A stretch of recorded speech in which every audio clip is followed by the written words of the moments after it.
Welcome, ladies and gentlemen, to KeSPA Cup 2019 and Merry Christmas. I am Atlas. I'm joined by the wonderful LS here for our Christmas Day broadcast. We cut off whatever that was because it's way more important just to look at us on this lovely Christmas Day. You know, I think I'm going to be a little bit like Kris Kringle today. Do you know who Oh, Kris yeah? Kringle is? Yeah, I think... Kris Kringle, isn't that thing that you do where you give each other presents no, and stuff? Isn't that the opposite of Santa? No, it's the Grinch. No, it's not the Grinch. No? The Grinch stole Christmas. I think Kris Kringle is like... Oh. I thought Kris Kringle was that thing where you all had to give each other a gift and like sometimes it's bad You know, and I stuff think like that that. we ruined this about as much as the drafts are going to get ruined. just stay tuned and, you know... Also as much as the drafts were ruined in previous days. These are the matches that have happened already, guys. As you can see, one surprise so far as APK Prince did fall to Breon Blade. They played terribly, and Breon Blade deserved to take that 2-1 victory. Otherwise, it's pretty much business as usual. And as we move into today, Gen.G versus GC Busan Ascension. Interested to see Gen.G's new roster in action, but I have a feeling this is going to be a quick one. I'm assuming as well that it's going to end up just being a 2-0. I doubt many people think that GC Busan is going to be able to take a game. And then in the second series of the night, we have Team Dynamics with somewhat of an upgraded roster, I think some would say, versus ASURA. So I think that Team Dynamics will most definitely be considered the favorites. Well, we'll see what happens. I'm actually really interested because Team Dynamics picked up Rich towards the top side of the map. Rich, of course, guys, formerly mid laner for Gen.G, or one of the sub-mid laners out of the three that there were for the 2019 season, but he's playing top. Have you seen him in the top lane role yet? I know you tropes around in the old challenges for a little while. So most Korean players will play a variety of roles, especially if you're a mid laner. You'll probably end up playing top lane quite often, and then ADC as well. Yep. Whereas maybe supports and jungles, I think, probably tend to be the least deviating for solo queue players, but Rich moving up into top lane I don't think is really all that surprising, especially because I think the longer that LoL continues to be out, I think it's going to be necessary to be able to be flexible in either going mid or top depending on matchups and what it can mean. And so I think that the term solo laner is probably going to be something that becomes more common in coming years. Yeah, and it's also something that we've seen at Worlds this year, things like that. I mean, a lot of just swapping anyway. We saw that earlier on in the tournament. Yeah. In fact, good old Ixu spending some time in the bottom lane as a top laner playing Viger.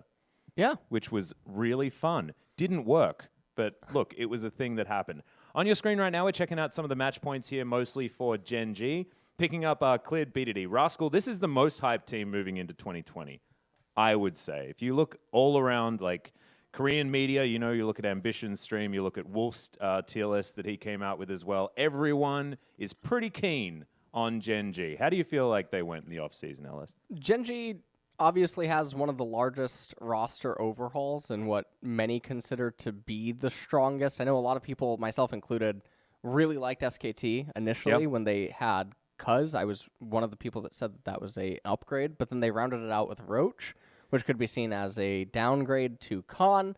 But overall, as long as SK Telecom are... I don't think that the size of change that they experienced is going to make it so that they can't win. Not to mention the fact that they picked up Coach like Kim that as well. And yeah, so he's definitely looks like an upgrade on paper. I feel like something that really, really plagued Korea throughout spring, summer, and Worlds was just drafts in general, not necessarily rosters, especially because the middle of the pack in spring and summer were really strong teams, where a lot of them were contenders to actually make the World spot and represent Korea at Worlds, but didn't end up making it. So that's going to really be the key factor. And honestly, coming into KeSPA Cup so far, as well as there was the Challenger Korea qualifiers, there was a lot of scrims going on. There's even some Korean teams that are streaming scrims that I got to watch a lot of. I also got to participate because had a mock team that was supposed to participate in the qualifiers as well as the Tyler 1 Championship. Didn't end up doing it. We got to scrim a lot of teams. Korea is refusing to adapt to the meta. Yeah. So we're still in summer, which is really interesting. Although, you know, there is a little bit more misfortune running around, things like that. I mean, there are some things There's that some have changes, changed. but Yeah. Tom's still here. Atrox. Yeah. A lot of Varus Tahm Kench. Why is Varus Tahm Kench like always the way? I don't understand. I don't understand, but it's nice to have Sir Thomas there, you know? Yeah. You can't nerf him out of Korea. You can nerf him out of every single other meta, but He actually not needs Korea. a buff, Alice. I think so too. Yeah. Right. We need to make sure that we've got as much Thomas as possible. Really is Christmas, isn't it? Exactly. It's All a right, time for great. giving, and give Thomas his way back into the competitive scene of League of Legends. All right, well, we are seeing the players on the screen right now as we are panning through Gen.G. Yep, good old Ruler in Life down there towards the bottom side of the map. It is fantastic to see BDD here sitting next to Clid and Kuz. This is your Gen.G roster that everyone has been hyping up so much. We've lost Cuvée. Saw him yesterday, though, playing for Hanwha Life. Roach, of course, moving over to SKT. Peanut's gone to China. Songwon's gone somewhere. Fly we saw yesterday as well. And Kuzan, Rich, and Asper, of course, are making their way towards the Challengers area. Kuzan, I believe we're going to see playing in the future. He is still tropesing around, but not on Gen.G anymore because they've made all of the roster swaps, and this squad looks terrifying. I'm just really excited to see Ruler with actually good players behind him, because it felt like Ruler was a little bit in suffering from Teddy syndrome during the 2019 season. Yeah, it definitely did, and we'll see how this kind of a lineup is going to fare. We're also going to see what their take on the meta is going to be, as, again, as we're getting through the early stages of the KeSPA Cup, it is a big question mark to see how our teams actually forming together, where's their cohesion at, and what is going to be their approach. And against GC Busan, we would hope to see them be a little bit more flexible. Yeah, I have a feeling you could probably pick almost whatever you want, and Right. most likely your just general talent and experience is going to take you across the line. So, theoretically, that means that we might see some fun stuff out of Gen.G, but this is your GC Busan Ascension roster. I did a little bit of digging, couldn't find very much on any of these guys. They are very new, not a lot of experience here, but, you know, Slugger's played a hell of a lot of Mordekaiser. Scalet, whose name I believe is actually Scarlet. You know, he's just playing the standard stuff. Sangyu I couldn't find, and Shark is... he hasn't been playing any Misfortune, no Senna, nothing like that. You mentioned being stuck in a previous meta. Well, this guy is epitomizing it right now. It definitely is the Dark Ages in Korea, as it's not even just the Worlds meta that has stuck. It really is summer. If you've been following not even just Korean solo, I mean, Korean solo queue has it going on as well. Yeah. And they're even starting to regress with some of the champion picks that they originally had dropped off, like Aurelia ended up coming back. And I suppose that some of that could have to do with Conqueror, but they definitely are starting to go back towards some of the older picks. And Korea does love Tahm Kench. Might expect to see him here today. It's a real tragedy. Do you want me to tell you the first draft that was locked in? I don't want to hear it. I think I should probably tell you, because I think you'll really, really like it. It was Aatrox, or Aatrox, or Aatrox, depending on which day of the week it is for good old LS. It was Lee Sin in the jungle, it was Syndra in the mid lane, and Varus Tahm Kench. That was our first roster lock. That was our first team comp lock. Get out of here. I know. It was not great times. Let's see whether this is going to be better times. There's an Aurelion Soul ban, and that is certainly fun. Scarlet going to have that taken away from him. Most of what I saw Scarlet playing in solo queue when I checked him out was Yasuo, but being a little bit of a legacy Aurelion Soul player means that BDD is just going to get rid of it. BDD also an Aurelion Soul player himself, but we saw Kuro back on an old favorite of his yesterday. I believe Lucian has been banned every single game so far this tournament. Yeah, it makes me really sad to see Lucian getting the priority bans focused at him, especially because he has so many abusable weaknesses. He is able to be triflexed, top, mid, and AD. The ban I really, really do like to see, and it does suggest that there is progression going on, is the Syndra ban. She's a champion that, in theory, can be actually flexed to all 5 roles, even if we...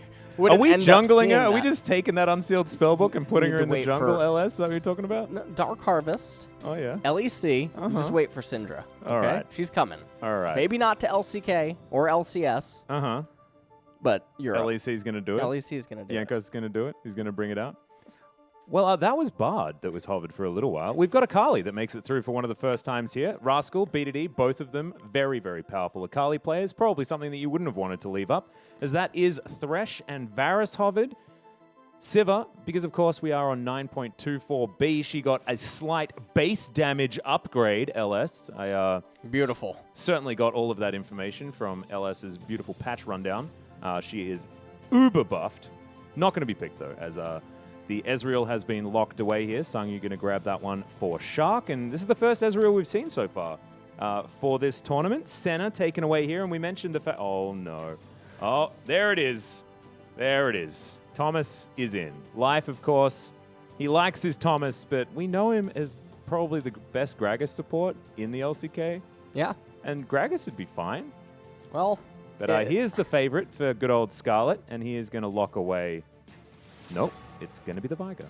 It's going to be the Vigar, and the Vigar, interestingly enough, he's walking into the Tahm Kench, but it is really good here against the Senna and the Akali. The thing that's most interesting is that they opted into locking the Ezreal down, and they also blinded the Thresh, even though there's a lot of Thresh's counters that are up and available. And the other thing is that thematically, the Ezreal isn't particularly that good against the Akali, which just makes it an extremely strange lock-in. So they round out so far here with Vigar on the final pick here before we go into the secondary ban phase. And now they're banning away Aatrox, which is actually a champion that Vigar would love to invite in to the event horizon. Yeah. More short-range champions, more champions that need to be upfront in your face, especially that's another champion that Ezreal can kite for days. He's almost immortal to it.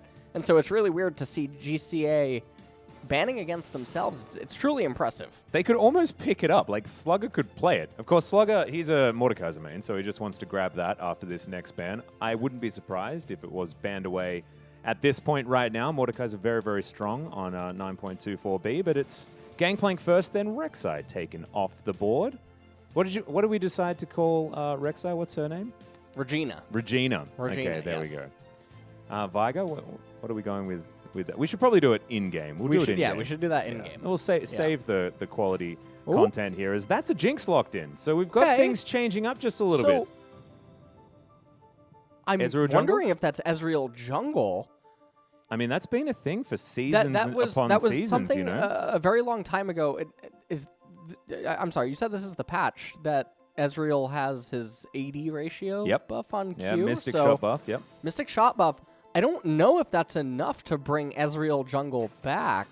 Oh, but this could mean so many things. This Gen.G roster can flex absolutely everywhere. I'm so excited. I want Thomas in the top lane. No, you don't. Yeah, I do. No, you don't. And now there's a Graves.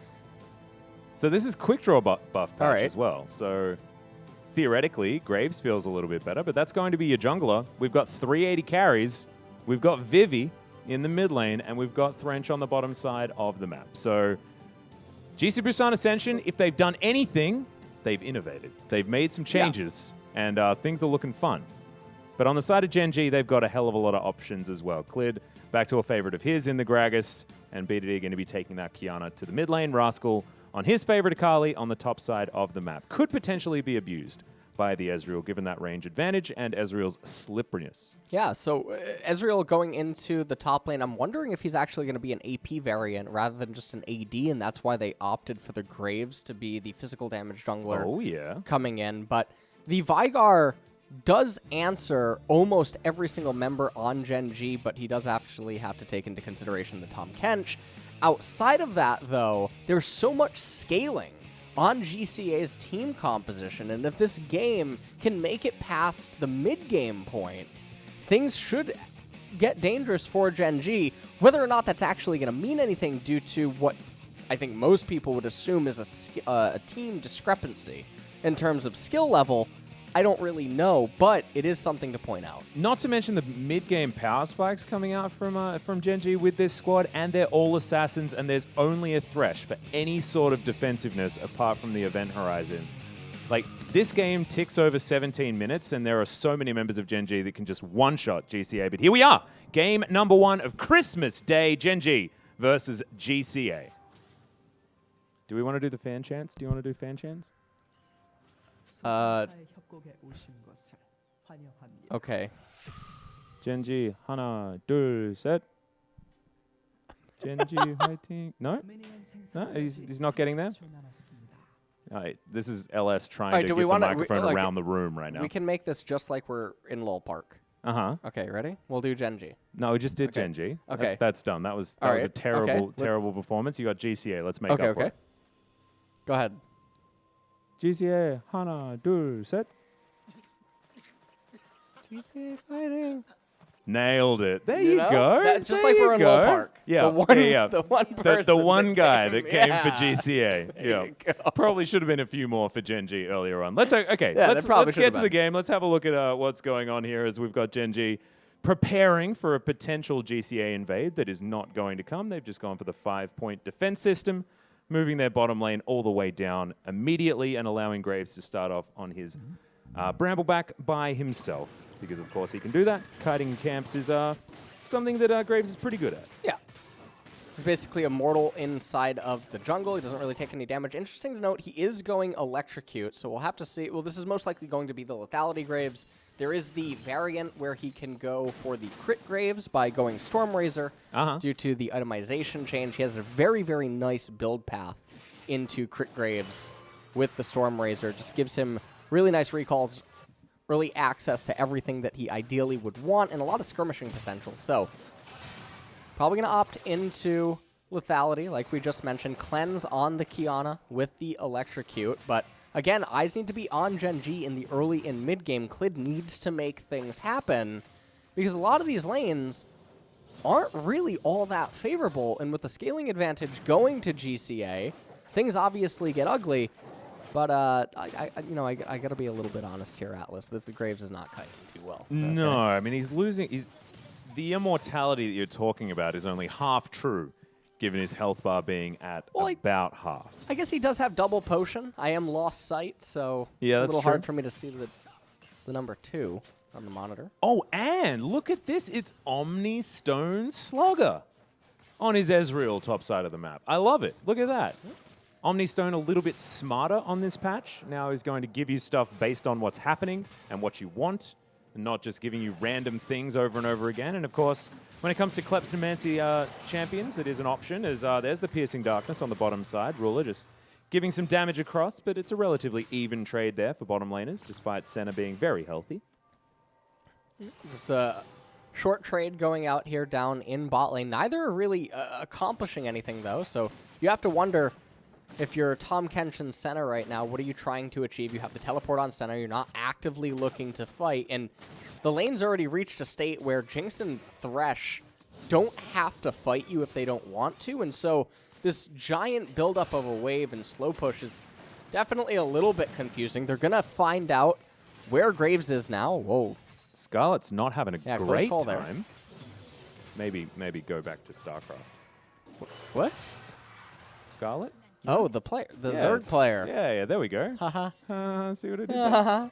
I missed you. It would have been better if there was like a Cho'Gath or something like that, a relatively Zergy champion. Yeah, that would have been Charles. more funny. I should have gone. I should have waited until he picked mid Cho'Gath before making that joke. I apologize. It's okay. We can name the champions though. Okay, let's go through and do that. What are you going to call Jinx? Jessica. Jessica? Jessica. Okay, I like that one. All right. I like that one. Okay. Thomas is Thomas. We know that. No, he's Tim. Tim? Tim. So Thomas Kench is Tim. Yes. It's an alias. I don't want to play this game anymore. I don't like it. That was the one obvious one. That was the one I knew. No. It's Tim. Oh, what a disaster. It's All right. fine. All right, Ezreal then. Ezreal? Yeah. Eugene. Oh, yeah, you weren't expecting that one. I really like that one. Yeah. That's a great one. Let's stick in the top lane. Akali. Adele. Adele. Beautiful singing voice. Yeah, hello. You weren't expecting that, were you? No, not at all. Let the sky fall, my friend. Yes. All right. Let's go to the jungle. Yeah, someone like you. Gragas. What's Gragas' name? Ooh. Greg. Greg? Greg. Greg the Greg. I like it. I like that a lot. Yeah. Graves? We're sticking with the G's here. Ooh, this is a hard one. Mm-hmm. Yeah. No, it has to be Gavin. Can it be Ooh, Gavin? I like that. Yeah, Gavin. Gavin's a good one. My brother's name is Gavin. Really? Yeah.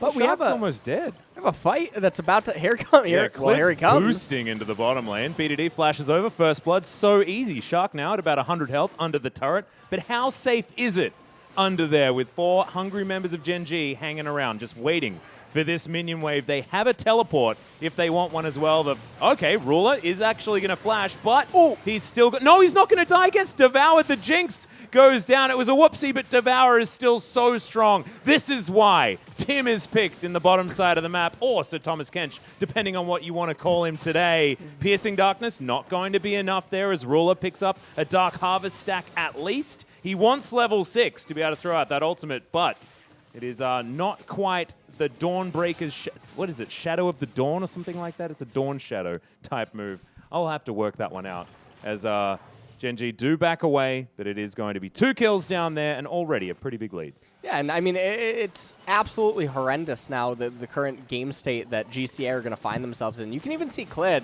He has the option to actually go on to Jinx right away, doesn't elect to take it. And then at this point, they're just biding their time, waiting for the minion wave to come up, and we're just actually going to cut the replay short as we go to the Akali in a 1-on-2. Yep. Flashing away, try to go into the alcoves, dealing as much damage as possible.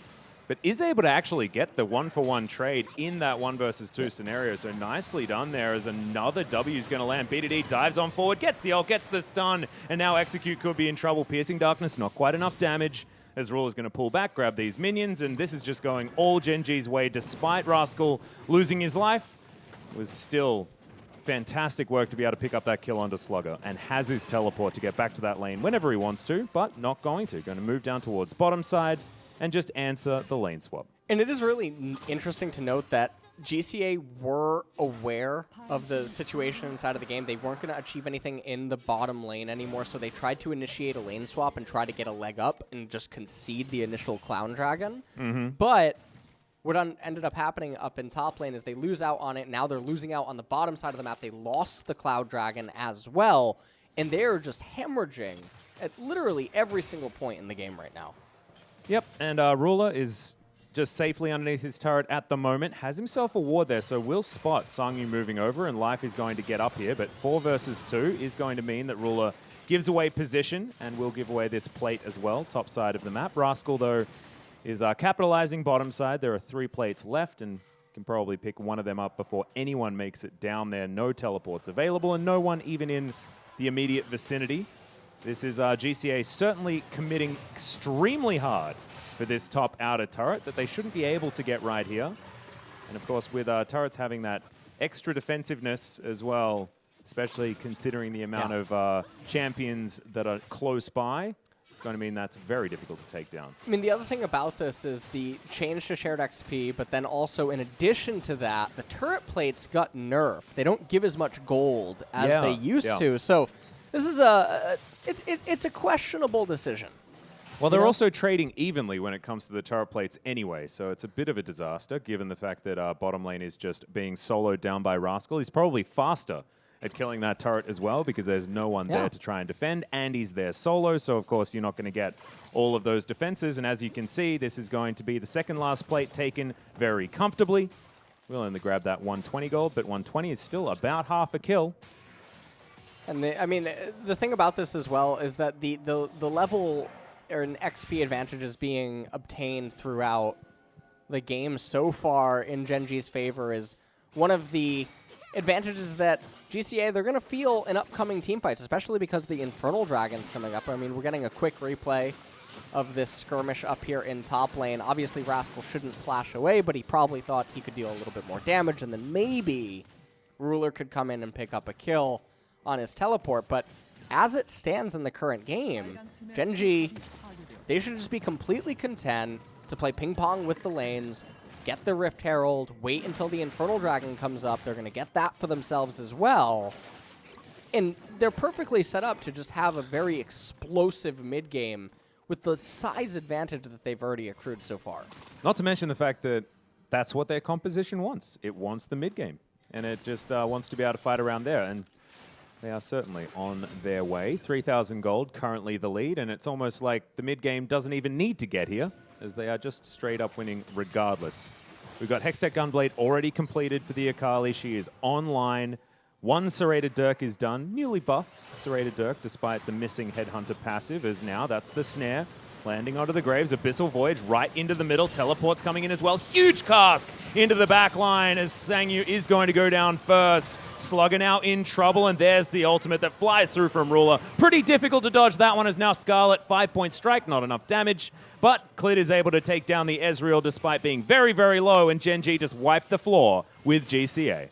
Yeah, so, I mean, in game number 2, GCA, they're going to have to think about if they're going to want to draft another type of team composition like this, because this game is over. Okay, Atlas. I think that maybe they do not want to, do that one This again. is one of those fantasy GG timings. Do you know what that is?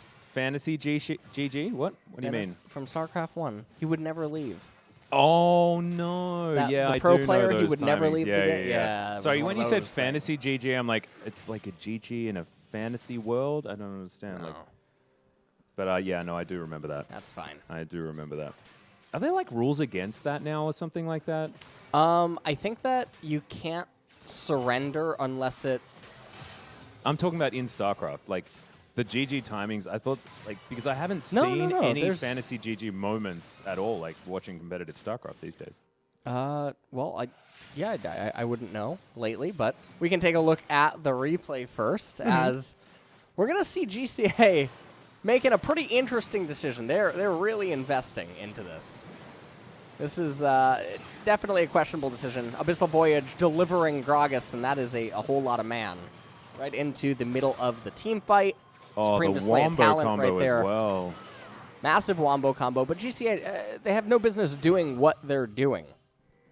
There's absolutely no reason to be pushing the top tier one turret. The four-man siege? I mean, mind control. Trust me, I saw enough of it at Worlds. All right, so it's truly an impressive skill. Comfortably just bouncing around this mid lane, clearing wave after wave. 5-0-0 is the Kiana's scoreline. That sounds dangerous. We're going to get our eyes on our first elemental rift of the day. Could be a mountain, could be an ocean. It's going to be an ocean. So let's have a look at those pretty flowers as this tower does eventually go down. But are GCA actually going to be able to get anything for it as Sangyu is slowed down? Another supreme display of talent. Good flash, but not enough as the audacity of the Kiana takes down the Viger. All right, there's the Dawning Shadow. Does negative damage, considering the heal that came out as Slugger has to get out of there. Oh, the backflip lands, and Rascal with the solo kill very comfortably. Bottom side of the map. How did he thread that shuriken through those minions? I will never know, but hopefully we can find out in the replays. 6,000 gold is the lead, and as you mentioned, LS, this game is over. Yeah, this is definitely looking like Gen.G versus Dynamic Q.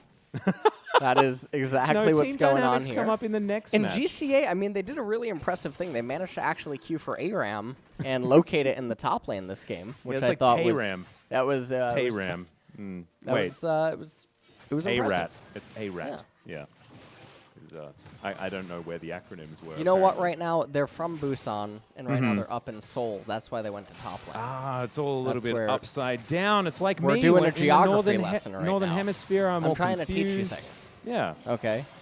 I mean, I'm used to Christmas that's really, really hot, and now I'm in Seoul and it's freezing. Like, what's going on? So yeah, yep. This is going to be a rough one for GCA to come back in. Yeah, let's take a look at that replay here. Yeah. Yeah. All right, so he went in there, he pressed the R, and then he pressed the Q, and then the W. Wait for this. And then Vigar pressed the D, and then Ruler pressed, or not Ruler, BDD pressed the Q. And I actually thought that he killed him with his ABD. I'm a color caster, by the way. Yeah, it was just a Q. Thank you. You know, I thought it was beautiful. The button pressing. Lots of different buttons. You identified which buttons were being pressed and explained exactly what happened. That's what an analyst's job is. Exactly. You're on top of it. Haven't lost anything in the off season. Yeah, exactly. Still, just absolute perfection. In fact, you've probably been grinding at your analytical skills, am I right? That's what you've been doing this whole time? Absolutely. Yeah? Yeah. Not like me, who's just been playing Pokemon? No. Oh, are you still playing that? Yeah, a bit. Okay. Yeah. How's that going? Oh, it's not too bad. Not too bad. I got a few games in on the most recent tournament, but didn't have time to really get too much work done. Okay. But it's been fun. It's been fun. What's your favorite Pokemon? Favorite Pokemon? Oh, actually, here, let me ask you an easier one. What's your favorite starter? My favorite starter out of every starter that's ever existed? No. In Sword and Shield. Oh, in Sword and Shield? Oh, man, I don't know. I'm not really a fan of any of them. Correct. Yeah. I was a fan of what's the weird frog one? The water starter? Is it Grookey? No. Yeah? Is it? Or is that the other one? I don't know. I started with him, and then he turned into like this weird skydiving frog or something like that, and I got really confused. Yeah. And then just went with like just not having a starter Pokemon in my team from that point on. We've got a bit of a fight happening here as the Dawning Shadow does fly over the top of Scarlet. Eventually, BDD presses his Q button right on top of the Viger's head, and he is going to die.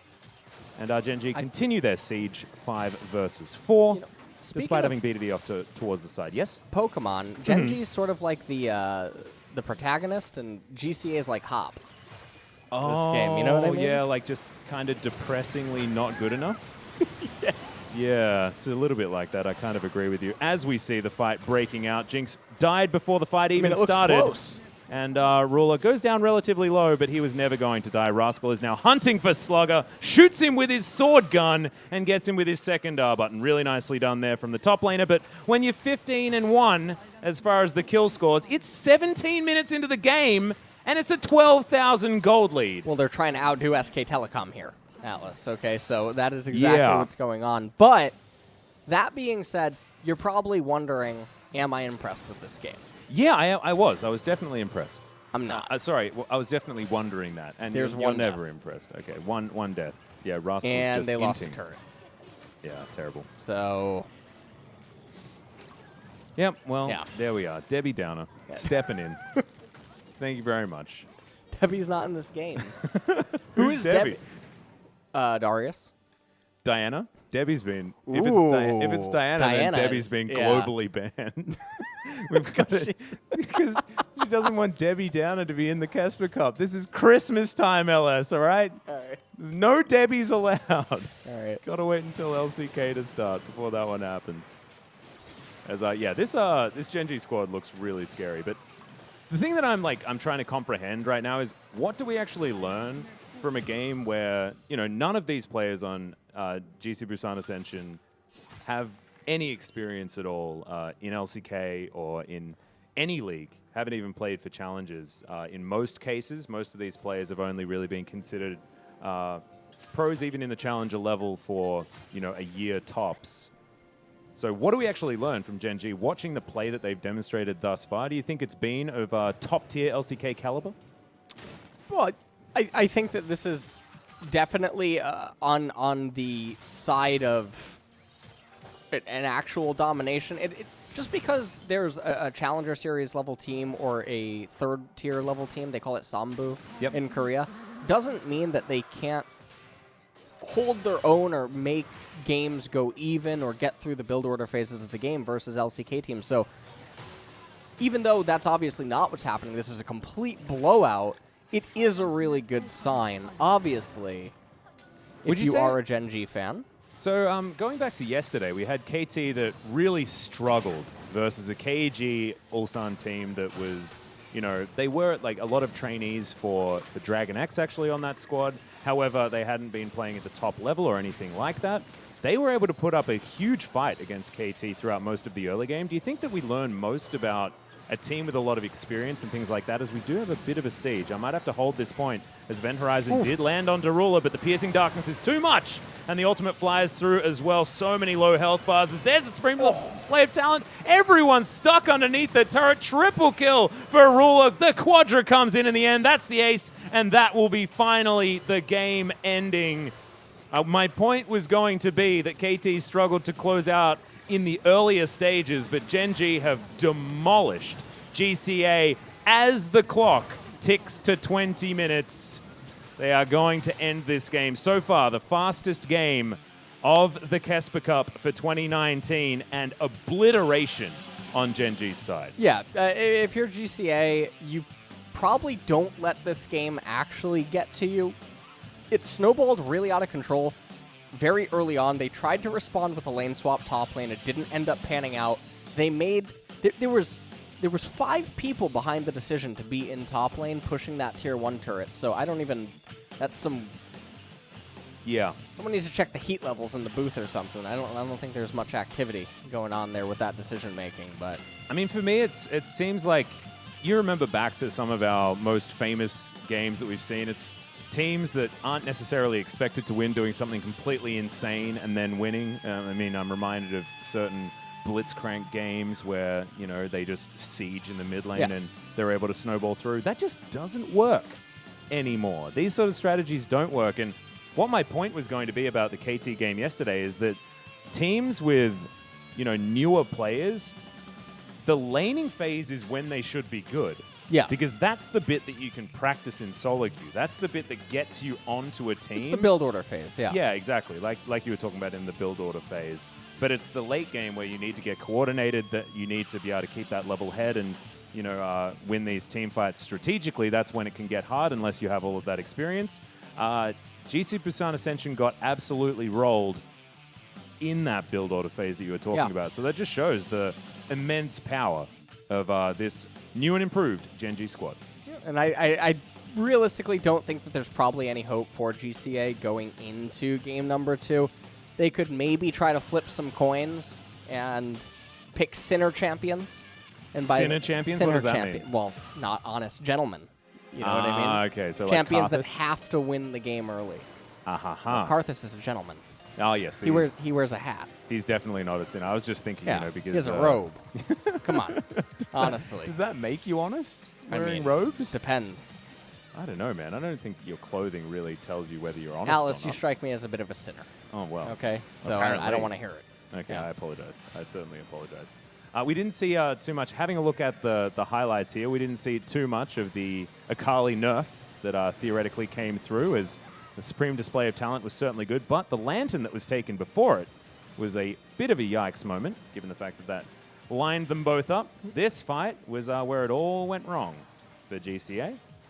You got to also remember that this was a game where some of the lane setups weren't that easy for Gen.G, but it didn't seem to matter whatsoever. So if in game number 2, Gen.G actually has even more favorable lane matchups, things could get out of hand even faster, and it wouldn't be that surprising to just have another one of these games occur in game 2. Yeah, I have a feeling you might be correct. Although, I do think some of the hope for GC Busan is the fact that they're not going to pick a triple AD carry composition and try and go for this weird amount of sieging and whatnot. And potentially, there could be some opportunities for GCA to actually find some laning success. This dive was beautiful. Clid just completely destroying one person, the Devour being there to stop him from dying. And already the demonstrations from Gen.G of the coordination that they have is really beautiful to see. And Ruler, he tanked the turret for a really long time, but look at this. 3 members of the team just stuck underneath the turret with that supreme display of talent. I love it when Kiana's ultimate is actually a demonstration of skill when it's utilized. Because sometimes, you know, it's not. But in the hands of BDD, it certainly is. You can see the damage dealt at the very end there. Senna dealing quite a fair amount of damage. And we are a tower and a kill away from a perfect game as well, just so everyone knows. One of my favorite statistics is distance from perfect game. This is only 2 things away from a perfect game. Not bad at all. But, ladies and gentlemen, that is going to be it for Game 1. We will be back after a short break for Game 2. Stick around.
do I have to suffer through the thinking? Why do I have the feeling that we're sinking? I need to find a way.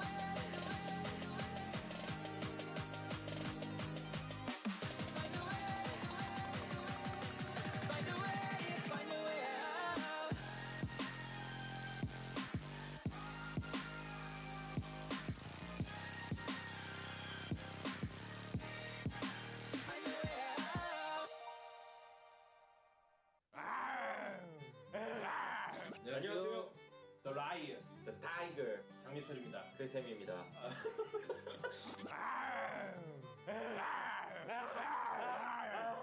젠지 e스포츠입니다. 코칭 스태프는 그대로고 선수 간의 대대적인 개편이 있었죠. 약간 목소리에 지금 힘이 들어가는 것 같은데. 젠지! 힘이 들어가니까.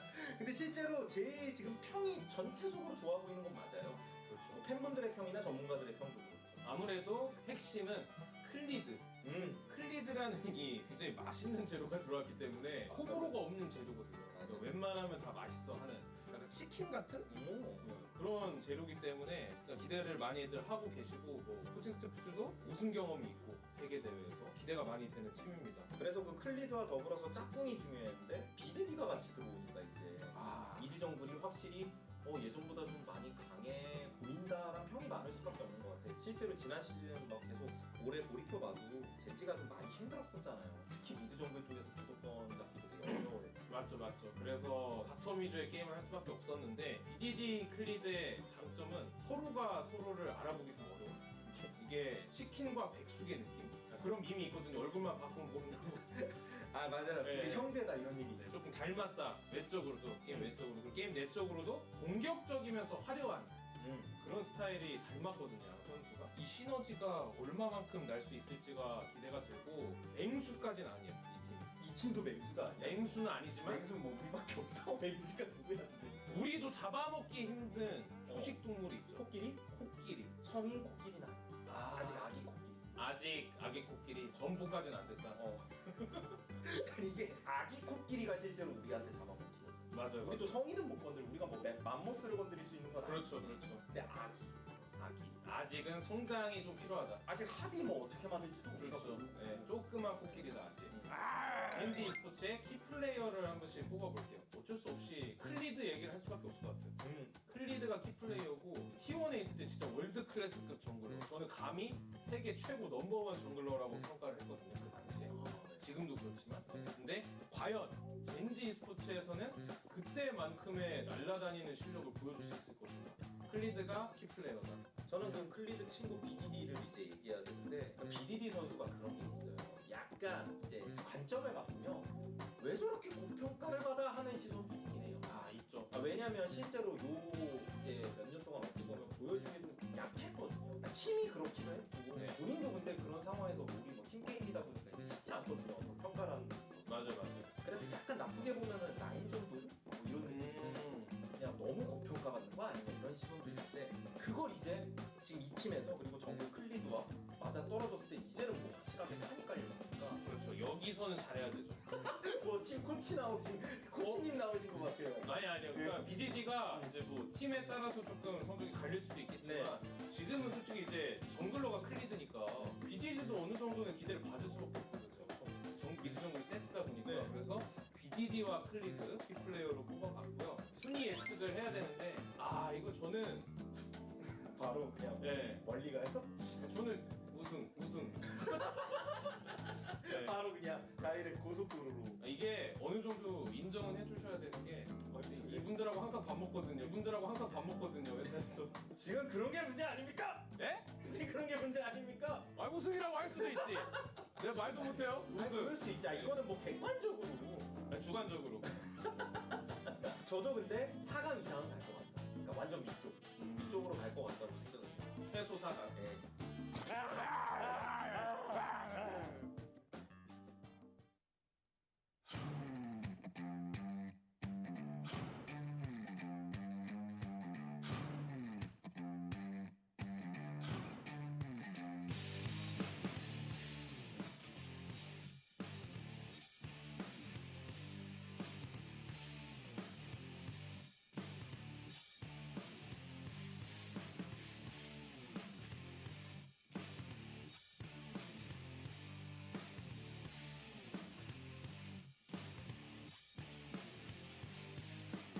Welcome back, ladies and gentlemen, to KeSPA Cup 2019. I am Atlas, this is LS, and if you missed the first game, then that's probably pretty simple. There wasn't very much time in it. It was exactly 20 minutes as the Nexus exploded, and Gen.G pulled away their first win of the tournament.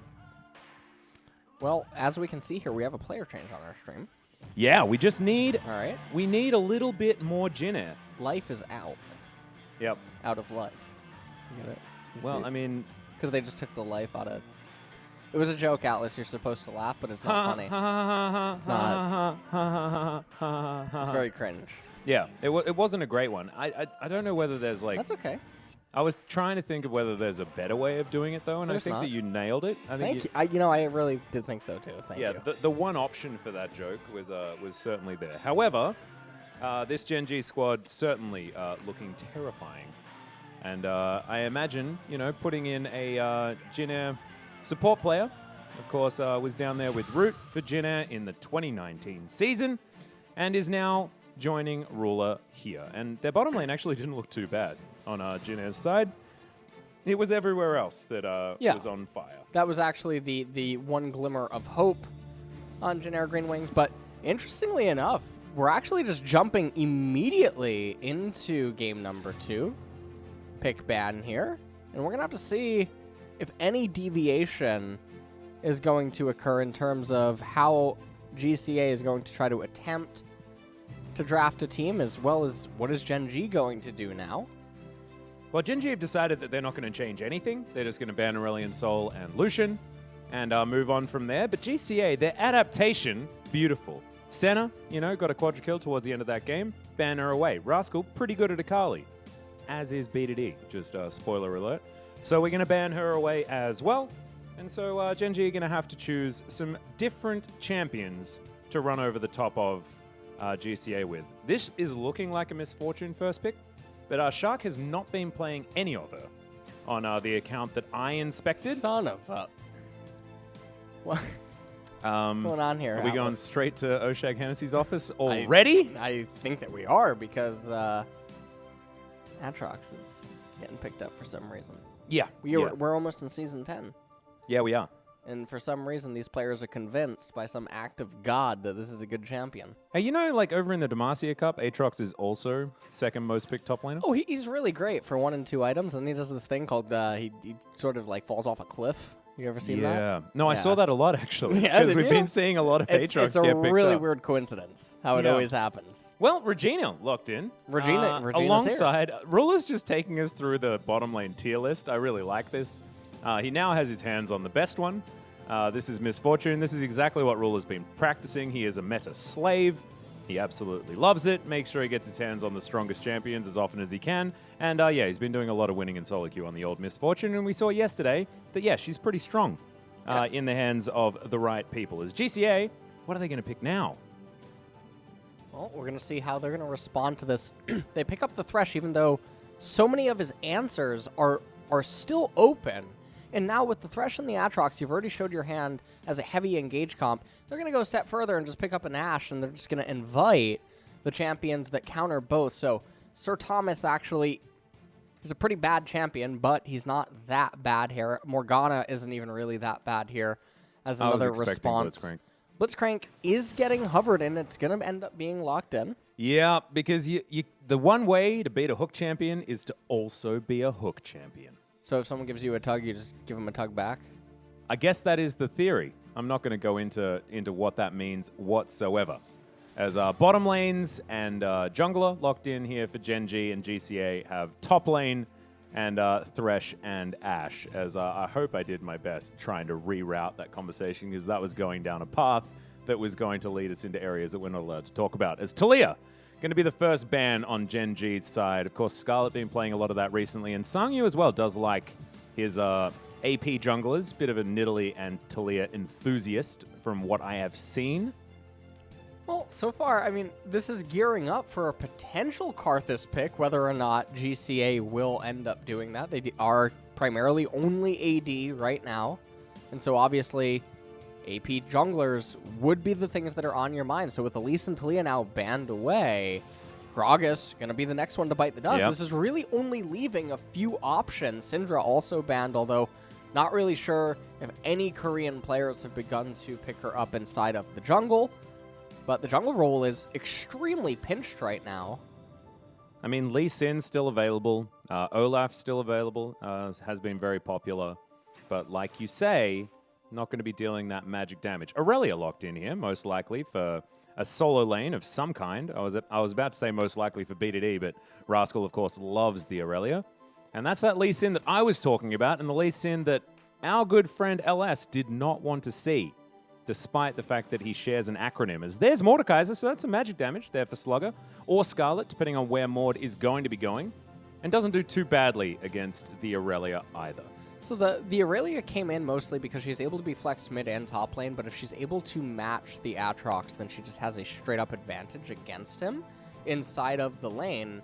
And now, with the Mordekaiser being locked in last, there's a lot of long range that can be offered from the Blitzcrank and the Misfortune that gives them different gears. So the Mord does strike me as a little bit bizarre, but we're probably just going to have the Mordekaiser trying to find the Aurelia, but then the Rise comes in, and now all of the short range on GCA is just inferior to the brawling ability of Gen.G. Yeah. And so they find themselves in a really awkward spot where this time around, they're actually losing lanes to Gen.G, and they're simultaneously getting outscaled. So unless Mordekaiser pops off super, super hard and becomes a menace, and even that, he's not really going to be able to stifle the mid-game of Gen.G all that much.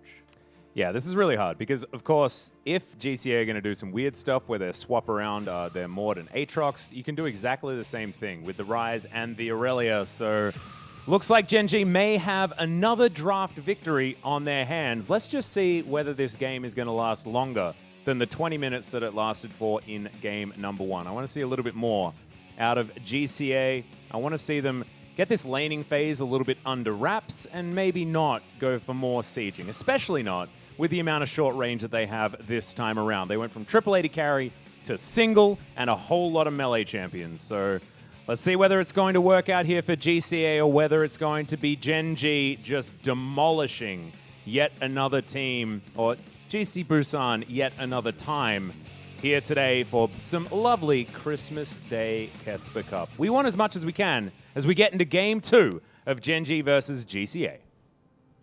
We're going to do the cheers this time? Yeah, you want to start, GCA? All right. Well, no, we're going to start on Gen.G. Okay. You go. All right. 3, 2, 1. Gen.G Gen.G fighting! Woo! Yeah! Woo! Okay, I'll do. Okay. GCA, 하나, 둘, 셋. Oh no, that one fan left. Oh no! Oh. Oh, jeez. We shouldn't have done it. We shouldn't have done it. Oh, it was just embarrassing. Oh, God. All right, well, I guess actually, I think I see him. I think he's changed seats. Oh, okay. Is he coming based on the chat? He was the guy that said woo at the end. See what you've done there. Oh, no. All right. Well, speaking of Gen.G, they decided that they'd step away from the Blitzcrank because, of course, that is definitely not Blitzcrank. By far the best skin that you can possibly use on that champion. Because if you're going to play the biggest meme of a champion, you need the biggest meme of a skin. Absolutely. Well, how are you feeling about Andrew here? Andrew? Against Irene. Andrew versus Irene? I'm feeling like Andrew's not going to have the greatest of times. Do you think Irene, picked on him? Yeah. I think Irene turned him down in year 5. Ooh. Yeah, and Andrew's never lived it down. That's definitely a turn, yeah. All right, well. Blade Surge on cooldown very early there, but it's not going to hit the Irene without any abilities, which is going to mean that BDD is unpunished and unfazed by this scenario. And so far, not too much action really happening. Both mid laners failing to actually CS. It's a pretty difficult thing. Mm-hmm. So. Yeah, I was watching that. I'm glad that we moved towards the bottom side because it was relatively depressing. As now, this Ashe versus Thresh lane is going to do its very best to try and out-CC this Gen.G bottom side that will have a gigantic damage advantage, given misfortune just existing in general, especially when that level 6 does come in. So Kellin will be able to get that AoE silence working, as well as, you know, I feel like Blitzcrank has had like just a few buffs over the last little while, and I feel like his ult does a lot of damage nowadays. Shark, what was that? That was a hook landing and a lantern to take him out. Ends up getting the heal, though, so it's a pretty big win for the Gen.G bot lane as it currently stands, as Rek'Sai looking to go for an invade right now. Not going to end up finding Lee Song as he's making his way over to the right-hand side of the map right now. Yep, going to be a bit of vertical jungling, as you can see. Scalet not quite finding the cues, but gets that one, as I say it. And BDD just trying to get this wave underneath the turret as happily as possible. Blade surging around, very, very comfy. The thing about BDD's crash speed here is it's happening so slow that the 4th wave has already arrived now in mid, and so if BDD did just want to recall, he would now have to expend teleport, whereas had he just used his life as a resource and hard crashed even faster, could have gotten off a cheater recall, returned to the lane as wave 4 is coming into him, and still been in roughly the same spot, and still have achieved the same result of threatening a crash wave out to Aatrox, moving into Fog of War, and thus it would grant Clid the ability to still do what he did, but now he's in lane, he has basically no mana. Clid's about to get into a skirmish here with Lee Sin. Yep, gets that knock up. It's not Hail of Blades, but it's still a lot of damage. There goes the Conqueror, as Sangyu used the smite on the Rift Scuttler just to get some health back, and therefore will lose it. So wasting a little bit of time, but isn't going to lose his life, and so far no one actually falling. Those Infernal Chains will be broken, but it's a 400 gold lead just from better laning here on Gen.G's side.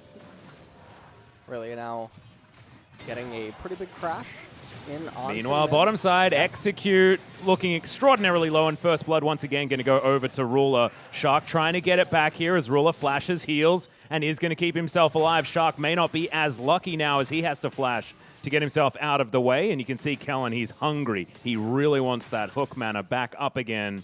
He could flash to the side, try and grab it. That is a very dead Ashe if he lands the ability, but Sangyu is now here to try and help this one out. Ruler is going to get the crash on this wave, and Gen.G will just back away of the bottom side. Shark will be able to pick up that CS by himself. And so it's going to be a pretty big win down there in bottom lane. They get a really clean crash and recall off. We can also see how it all transpires. So Kellin opening with the E there, just pulls the Thresh. He goes for the Death Sentence onto the Misfortune, and because of the ward inside of the brush, there's no brush play that's able to be used by Ruler. He ends up flashing right at the very end. We have a pretty hard trade in mid, and this is occurring at a pretty awful timing right now for the Aatrox, as there's a wave that's being threatened to be frozen currently in mid. Aatrox might just have to TP on top of that, but the danger is that if Rek'Sai is in close proximity, and you know the Blitzcrank is also resetting because of the trade that just happened down in bot lane, Aatrox could be a little bit vulnerable, but you can just see that instead everyone's coming to mid to back up. Now Aatrox the one that could threaten a freeze, but it does look like he's just going to allow the wave to crash, and Aurelia is going to accept this and just use this time to now recall and buy more items for herself. She's going Tiamat first item. Doesn't quite have it yet. Yeah, a little bit unfortunate that that cheater recall did have to come out just before Tiamat money was available, but no harm, no foul. BDD will be still absolutely fine, and that wave is going to crash as the Aurelia makes it back to lane. We'll miss out on maybe one melee creep, something like that. Otherwise, everything's fine. Nice double up there from Ruler on the bottom side of the map to get some extra damage onto Shark, who's about a wave behind at this stage. Clid going to take down the first dragon of the game, and it looks like GCA have no interest in stopping the Rek'Sai from clearing that one out. So far, everything working as expected here for Gen.G. 1,300 gold in the lead with just that first blood and a dragon on the board. It's feeling a little bit reminiscent of game number 1, despite it moving maybe a little bit slower than game 1 was. Definitely doesn't have the same explosiveness as game number 1. As we take a look at top lane, as there's already about 14-15 CS advantage that's present in top lane. Every single lane right now is winning for Gen.G. And remember, they're the ones that outscale the opponents. They also have the Cloud Dragon right now. They rolled an Infernal again next. So we're looking at Ocean Soul or Mountain Soul as far as Dragon Souls are concerned. Mountain. Pretty disgusting at the moment. What's your personal favorite, given the preseason dragon changes? LS? I think Cloud Dragon's the worst dragon. Uh-huh. And then after that, I actually think it's Mountain, unless the enemy team composition is a lot of squishies or like assassins that have to dive in and burst you immediately. And then after that, it becomes a toss-up on Infernal and Ocean, depending on team comp. Okay. Yeah. So we're praying for an Ocean. Is that what we're saying? Yeah. We're As far hoping as for an the Ocean best one? dragon. Well, bit of a fight here down towards the bottom side as bullet time is cancelled early. Execute made his way out of that as now Kellin is going to have to run for the hills. The passive shield does come up as Ruler has decided to stand and fight, and he's doing so beautifully. Is that going to be the double? It is. Triple kill should eventuate, but no, it is going to be stopped by Sangyu, but still a win for Gen.G and a giant amount of money in the pocket of Ruler as the max range hook. That's what that extra buff meant. For Kellin, it means picking up a kill and delivering it handily over to Clid. And I mean, that is going to definitely be lights out now down in the bottom lane. This Misfortune is going to be too far ahead of the Ashe. And you have to wonder at this point, if you're GCA, what are you really thinking? Because bot lane was the only lane where had some things gone their way, they could probably transition out of it easily.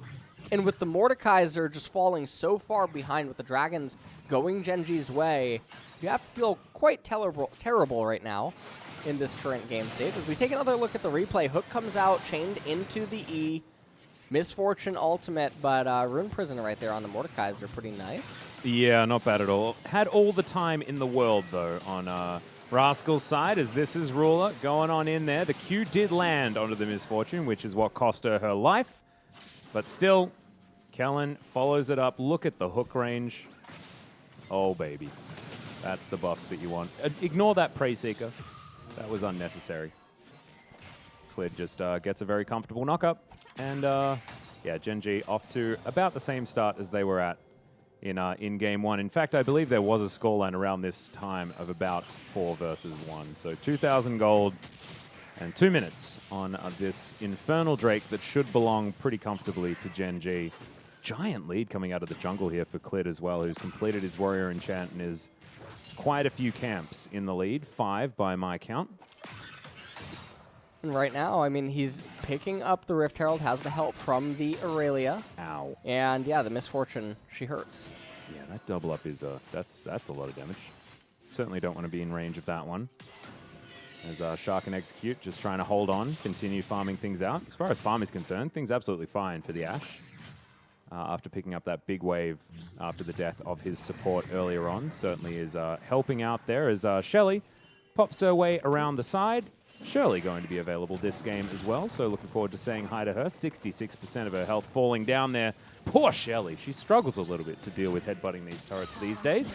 As Arrow is going to land onto the Blitzcrank. The kickback is going to come in, but there's the bullet time. And oh my god, the Blitz lasted for so damn long. There's the Vanguard's Edge in the mid lane. BDD fighting against Scarlet here as Shark eventually falls. The double kill comes in as BDD does get the flash out, but when there's Void Rush, there is definitely a dead Aatrox. Andrew, unfortunately, makes his way towards the Death Chamber, and Gen.G collect plates from the mid lane and will back away comfortably. Just kills for Gen.G across the board, but Kellin falling down there will be an extra one over to GCA. Yeah, and the thing about this is that right now, BDD, he has teleport available. He's sitting on an enormous amount of gold right now. He hasn't been back in so long. You can see he still didn't even purchase his Tiamat. And that was from one of his initial recalls early on, as Mordekaiser trying to do some trades onto the Aurelia, but 15 seconds until the Infernal Dragon coming up. Rise super fed inside of this game. We take another look at how this transpires. Really nice stun lands there by BDD. And the Blade Surges just softening up, dealing a lot of damage. Prey Seeker lands, allows for the Void Rush to come through, and Clid to bring down the Aatrox. And yet again, this game is over. So the next series of the night should be a lot closer. Yeah. Than what is being displayed here, because this, it's not, you know, it's... I mean, we were kind of expecting KG Seoul versus KT to be, you know, relatively one-sided. That one was a bit of a slugfest between those two squads. I think before this series, it was Hanwha Life that was the most decisive in their victory. Haven't seen any of the top 4 performing teams from the LCK in the summer split of the 2019 season. So Sandbox, Griffin, Damwon, and T1 all going to be participating later in that round of 8. But in this round of 16, Hanwha, I believe, have been the best performing, apart from Gen.G. Yeah. Still yet to see Dragon X, who is another team that I know a lot of people are really excited about. Chovy and Deft being on the same side means that almost guaranteed MVP awards over to Dragon X for next year. And I mean, at this point, Gen.G, I think, is the team that has clearly lived up to the expectations thus far that people have had for it. Yep. As far as the off-season moves are going. And unfortunately, Atlas, you're here to curse the game. It's going to be a Mountain Dragon. But we do get Earth, Wind, and Fire, which is my favorite array of dragons. Earthdrake does give you some, defensive statistics, and that overshield is fun and means that the team snowballing definitely doesn't do very much dying if you get a bunch of those drakes. But I believe only 1 extra or 2 extra are going to go down this game. I think Gen.G is certainly looking to end earlier rather than later. Well, I think that right now in this game, if you are GCA, not quite sure why you're immediately pushing out waves. Would this be time to freeze? Is that what you're saying? They have another option. Is there a resource that I can go to if I need to learn about freezing? Ping pong with the waves right now, it's only going to lead to going even in resources, but inevitably losing out because eventually you'll be too afraid to walk up into the fog of war. And depending on what happens with minion waves, you could end up even hurting yourself. As right now, Kellin, he comes down, he places a ward. The thing that's really rough is, GCA just don't have a jungle anymore, right? Like, Sangyu needs 2 extra people around here to take his Krug camp, and Gen.G, even then, are able to capitalize most likely. Rascal moves his way down, gets a cheeky Q onto Execute, but it looks like Gen.G still playing this one relatively close to the chest. Cool, calm, and collected as the bottom lane outer turret does go down. Top lane outer already fell in favor of Gen.G, I believe, during a replay that we had earlier on. And GCA will move up. I believe Shirley will be spawning this game at some time. Relatively soon. Can't quite remember when Shirley went down. But Shirley will be here soon. And GCA just going to get their group on. They certainly looked like they really enjoyed it in their first game. So once again, we see 4 people in the top lane. There we go. I think they're very big fans of the Tayram. Oh, yeah. That's what's going on here. Tayram enthusiasts. Yeah, they are. And look, that's allowed. It's Cannon Wave. They might be able to get some decent damage here. Plates have fallen down, so the defenses on these turrets are going to be relatively low. Okay, Realm Warp going to spot out Slugger. He's going to get CC. Death's Grasp is onto himself. From what it looked like, brings everyone in and says, "Take me to the Death Chamber," and he does so. And I mean, just a simple one with a Realm Warp. It did look consensual there. Yes. The way that he wanted to he was pull them all on him. You know, like, come on, come over here. I mean, at this point in the game, there's really not all that much to talk about because it's such a blowout. It's a 7,000 gold advantage with an Infernal Dragon amplifying the stats, but it's going to be a Mountain Dragon soul that's going to be picked up here if the game even goes that long. So, and do you know, I want to talk about sort of how this tournament is going to progress after this as well, because Gen.G will be facing the winner of our next match in their qualifying round. If Gen.G, of course, do come out the victors of this particular game, they're going to be up against either Team Dynamics or ASURA. Most likely Team Dynamics, based on how they performed. They managed to get into challenges this year, and they do have, ex-Gen.G player Rich in their top lane. Yep. Some names that are actually worth some of their salt. But if they advance to round 2, they're going to be straight up against T1 in their first round of 8 match. So that is going to be very exciting to see if we do end up getting a Gen.G victory over Team Dynamics. Yeah, that'll definitely be one of the highlights of the KeSPA Cup to round out this, to round out the end of the year. Yeah. As it's going to give us a sneak preview, obviously, of what could maybe be to come in LCK 2020. Yep, it's going to be Sandbox versus Griffin as well in that round of 8. That's already been drawn. And Damwon Gaming are waiting for either Dragon X, KG Ganknam, Jin Green Wings, or Spear Gaming. So likely a Dragon X versus Damwon Gaming Group D round of 8 match as well. So certainly some fun ones rearing their heads. Could have a lot of different options when it comes to Group C. That's the one that's going to be all open, as Slugger now taking a lot of damage. Ruler just trying to fight him in the Death Realm, but whose Death Realm is it? As Slugger's going to get bullet timed, walks out of the way of it, but it doesn't even really matter here as Ruler was taking barely any damage from the very anemic Mordekaiser. Well, this I'm pretty sure this game is completely over. Yeah, I mean, that flash waiting. over the arrow was beautiful there by Kellin. Box goes up, though. Execute going to survive for the moment, but BDD dives in from the side. Oh, no! That was not the lantern you wanted to take as the Blitzcrank rocket grab just shoots Execute, and he dies. Named incorrectly, I think, or at least slightly unfortunately, as Shirley comes down, and she's going to ram her skull into this inner turret. And Gen.G are going to follow her. She's going to get 2 doses of turret this time around. 66% current health means that she's not going to suicide to it based on the amount of damage that we saw come out last time. And she's going to be the way that this inhibitor turret falls down. And 18.5 minutes into the game, and we get ourselves an inhibitor not quite falling down, but extraordinarily exposed. Interestingly enough, this is actually a really thin spot where GCA should have invited Gen.G to actually take the inhibitor. So the super minions kill all their own creeps? Would keep killing their own creeps, and it would allow Gen.G to try to slowly recover inside of the game. And interestingly enough, if Gen.G is leveling GCA, they would acknowledge that and back off immediately after getting the inhibitor turret, because it's way too early in the game to utilize a middle inhibitor. It's not going to change any of the results of the team fights or what could maybe be gained off of a team fight, because as long as they have a cannon minion, it's going to achieve the same thing most likely. So taking a look at this replay, you can see what Thresh had in mind, just wasn't able to execute upon it that cleanly, and Ashe was basically dead to rights there. So now Gen.G, they've picked up the Mountain Dragon, and obviously we do know that the Mountain Soul is going to be the one that's spawning, so 4.5 minutes on that, 30 seconds on Baron. And there's really not much that GCA can do. They're down just under 10,000 gold, but when you factor in the Infernal Dragon and how much amplification it's giving to Gen.G, they're much further ahead than just 10,000 gold. The resistances that are also being granted. Why does Rise have a Morellonomicon? Why not? Just build a book. Yeah, he's quit.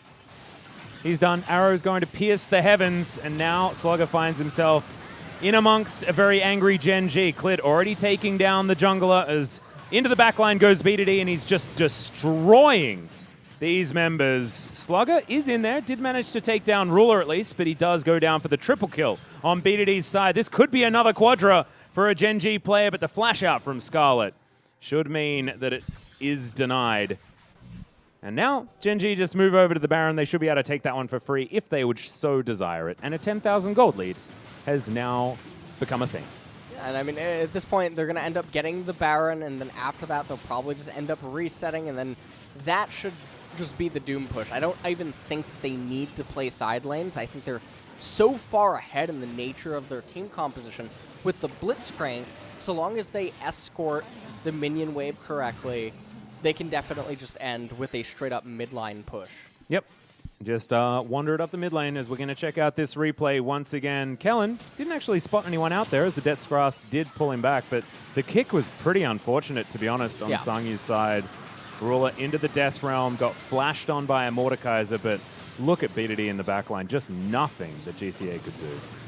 And even though Mordekaiser are able to pick up the kill there onto Ruler, it just really doesn't matter. Fnatic brush immediately. Clid is going to press his stopwatch button, and the rocket grab is going to come down. Goodbye, Scalet. That's going to be that first kill. A double kill. The bullet time is certainly there for Ruler. Grabs himself a cheeky triple kill, and Gen.G clean up. That's going to be the ace, and that will be the game. Very close to the same timing of game one, but man, this was a swift series. Can you call it a series? I don't really think I can call it a charity. I mean, it's certainly a shellacking. Yeah, it definitely is. I don't think this is what they intended to do on Christmas, by the way. This isn't really... No. You know? No, I don't think, I don't think even Gen.G are happy about doing this right now. I'd feel a little bit uncomfortable. I'd feel very happy. Well, yeah, you like winning. He likes a lot of winning. But this is not a lot of competition right now. That was a cute little kickback. Trying to land that one onto Rascal was the arrow, but it just does not work. And look at how far behind they are. This is the slogging them with your wallets scenario. half the health bar of this Nexus. The flash from Ruler just for the fun of it. Just to get down to brass tacks. He wants this one over. He is hungry. He's going to have some Christmas dinner, and he's going to do it way earlier than a lot of our other teams here in the KeSPA Cup for 2019. Gen.G makes short work of GC Busan Ascension and move forward to face either ASURA or Team Dynamics, depending on who wins on our game later on. And I say later because, damn, we've got an hour and a half before the next series. Well, that is going to be quite a long break. And if you're GCA Busan, you probably don't feel all that bad. You're losing to one of the teams that can be considered the heavy favorites coming into LCK Spring 2020, so it's not that bad. Obviously, I mean, just from watching these two games, they do look outclassed in every single role.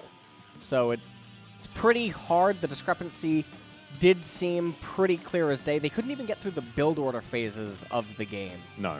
And I love watching BDD, who is coming to form a little bit more towards the end of 2019. Rascal as well was just skyrocketing. His performances went from mediocre to outstanding throughout the 2019 season. And then, of course, Dragon X had so many issues, and it was a little bit upsetting to watch. Yeah. But now, watching, this is like prime performance. Rascal there with Clid, of course. I mean, Clid's just been fantastic throughout all of 2019. He was phenomenal for T1, and now moving over to Gen.G, you'd expect that not to change. Ruler is still a god. Life performing well, and even Kellin. I mean, that Blitzcrank was so clean in that game. Blitzcrank performed really well this game. Misfortune got going very early on from those early trades that ended up taking place.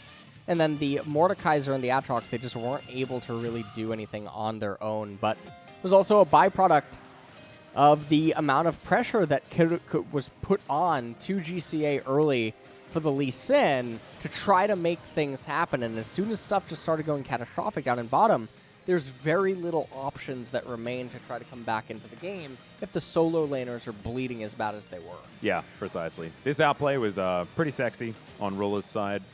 I'm personally going to give the MVP over to Kellin, despite him not blocking that Sonic Wave that would have kept Ruler alive, because some of those kicks towards the mid to late, well, do you call it a late game? Towards the mid game, which is where the game ended, were really beautiful to watch. I like a team fighting Blitzcrank, because it's normally just not a thing that you witness.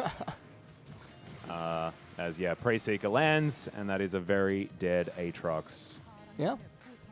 It's just a complete smashing. Slugger, this is where he invited everyone to escort him to the Death Chamber, but Valhalla was not a place that Gen.G wanted to go at that point in time. This Death Realm was wrongly named, as Mordekaiser's abilities, they're all sort of death-related, you know, Death Realm, Death's Grasp, and it was all about the Mordekaiser dying more often than not in this game, which was unfortunate.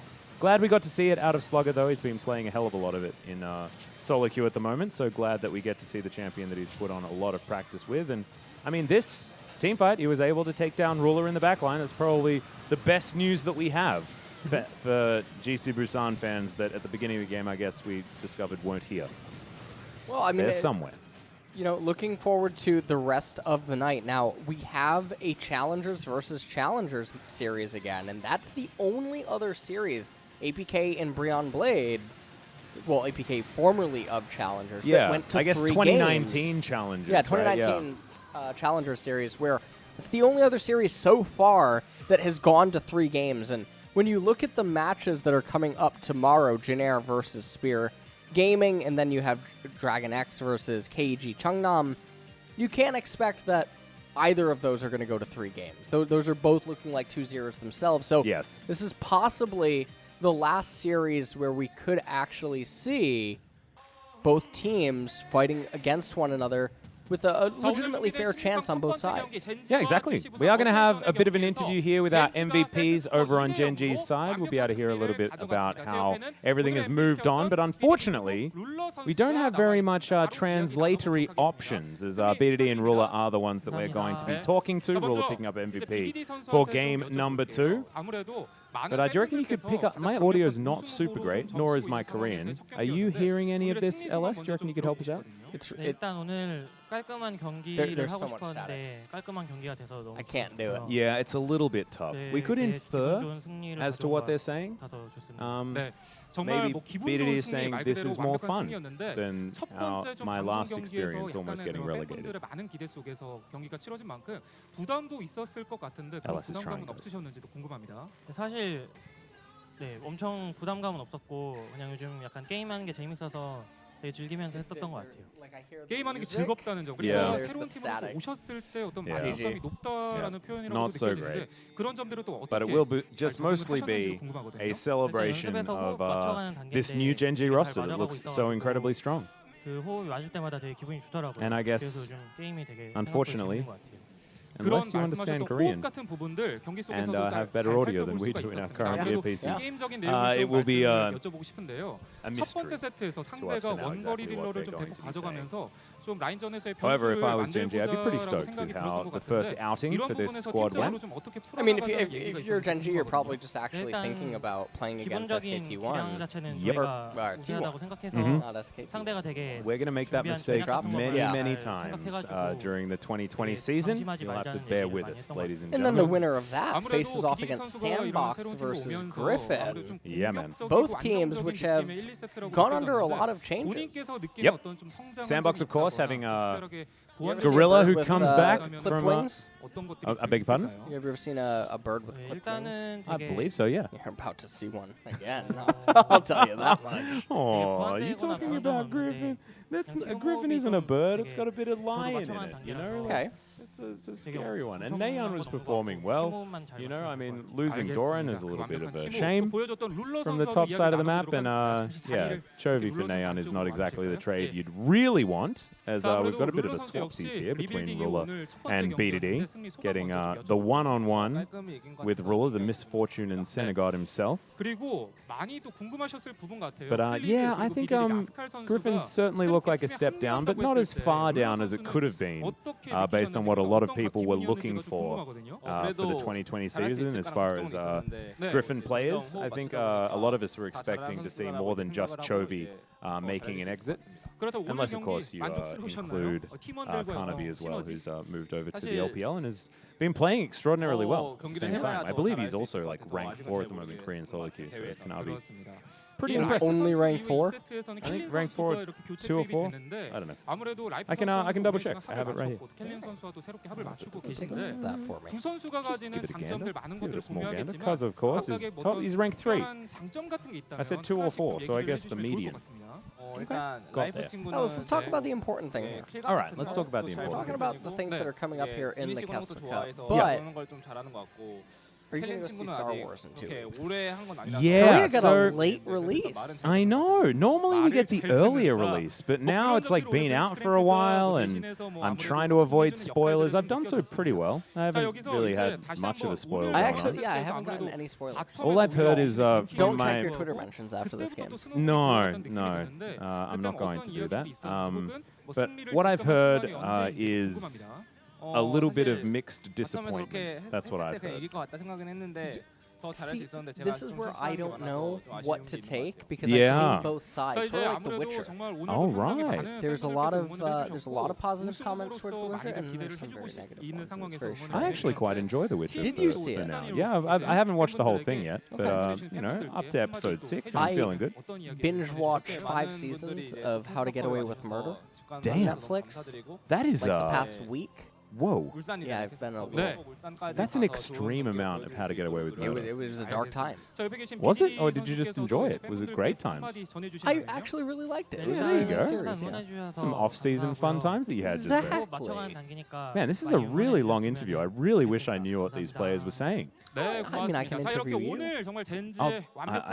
But I'm not them. They're more interesting than me, you know? I mean, what do you want to know about my off-season changes, which is about not Well, very much. what are you doing for Christmas?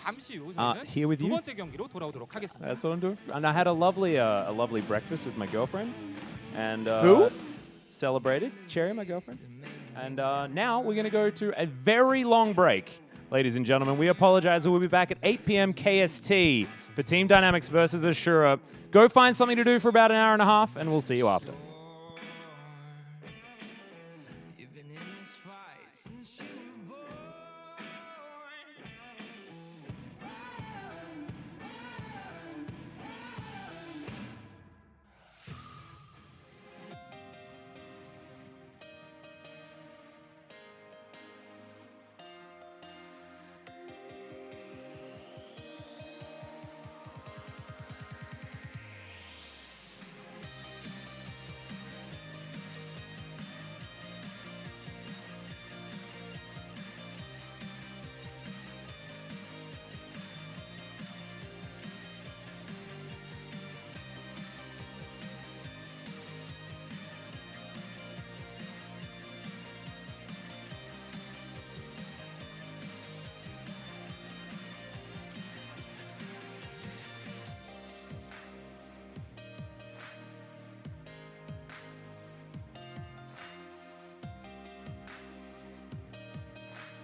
Why do I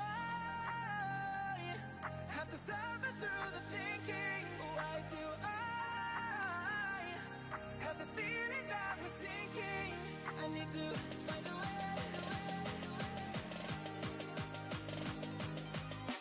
Find a way. Find a way. Find a way out.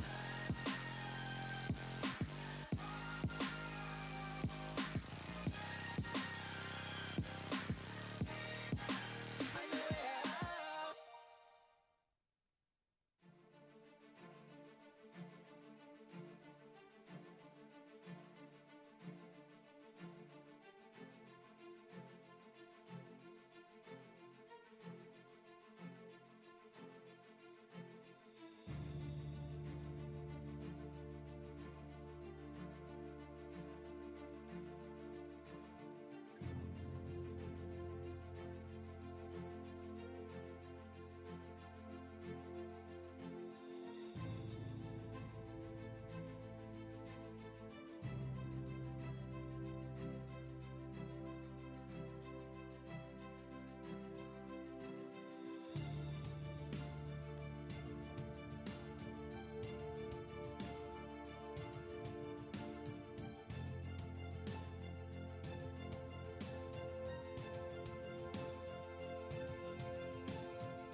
Welcome back, ladies and gentlemen, to KeSPA Cup 2019 Ulsan. I'm Atlas, this is LS, and it's been an hour and a half since the end of the last series. Sometimes it's just a 20-minute break. Sometimes Gen.G destroys a team, and we have to wait a really long time for our next matches. But now, it is time for Team Dynamics versus ASURA.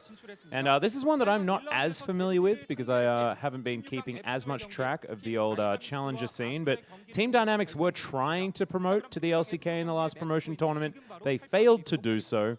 And of course, Jin Air failed to re-promote into the LCK as well. We got KT, we got APK Prince, but we did not get Team Dynamics. However, they have proven to be better than ASURA, right? Yeah, ASURA has been one of the weaker teams in challengers for a pretty long time now, whereas Dynamics, they did fail to promote. They have made some changes to their roster, and even coming into today's match, they're still going to be considered the heavy favorites, even though this is a Summers 2019 Challenger versus Challengers match.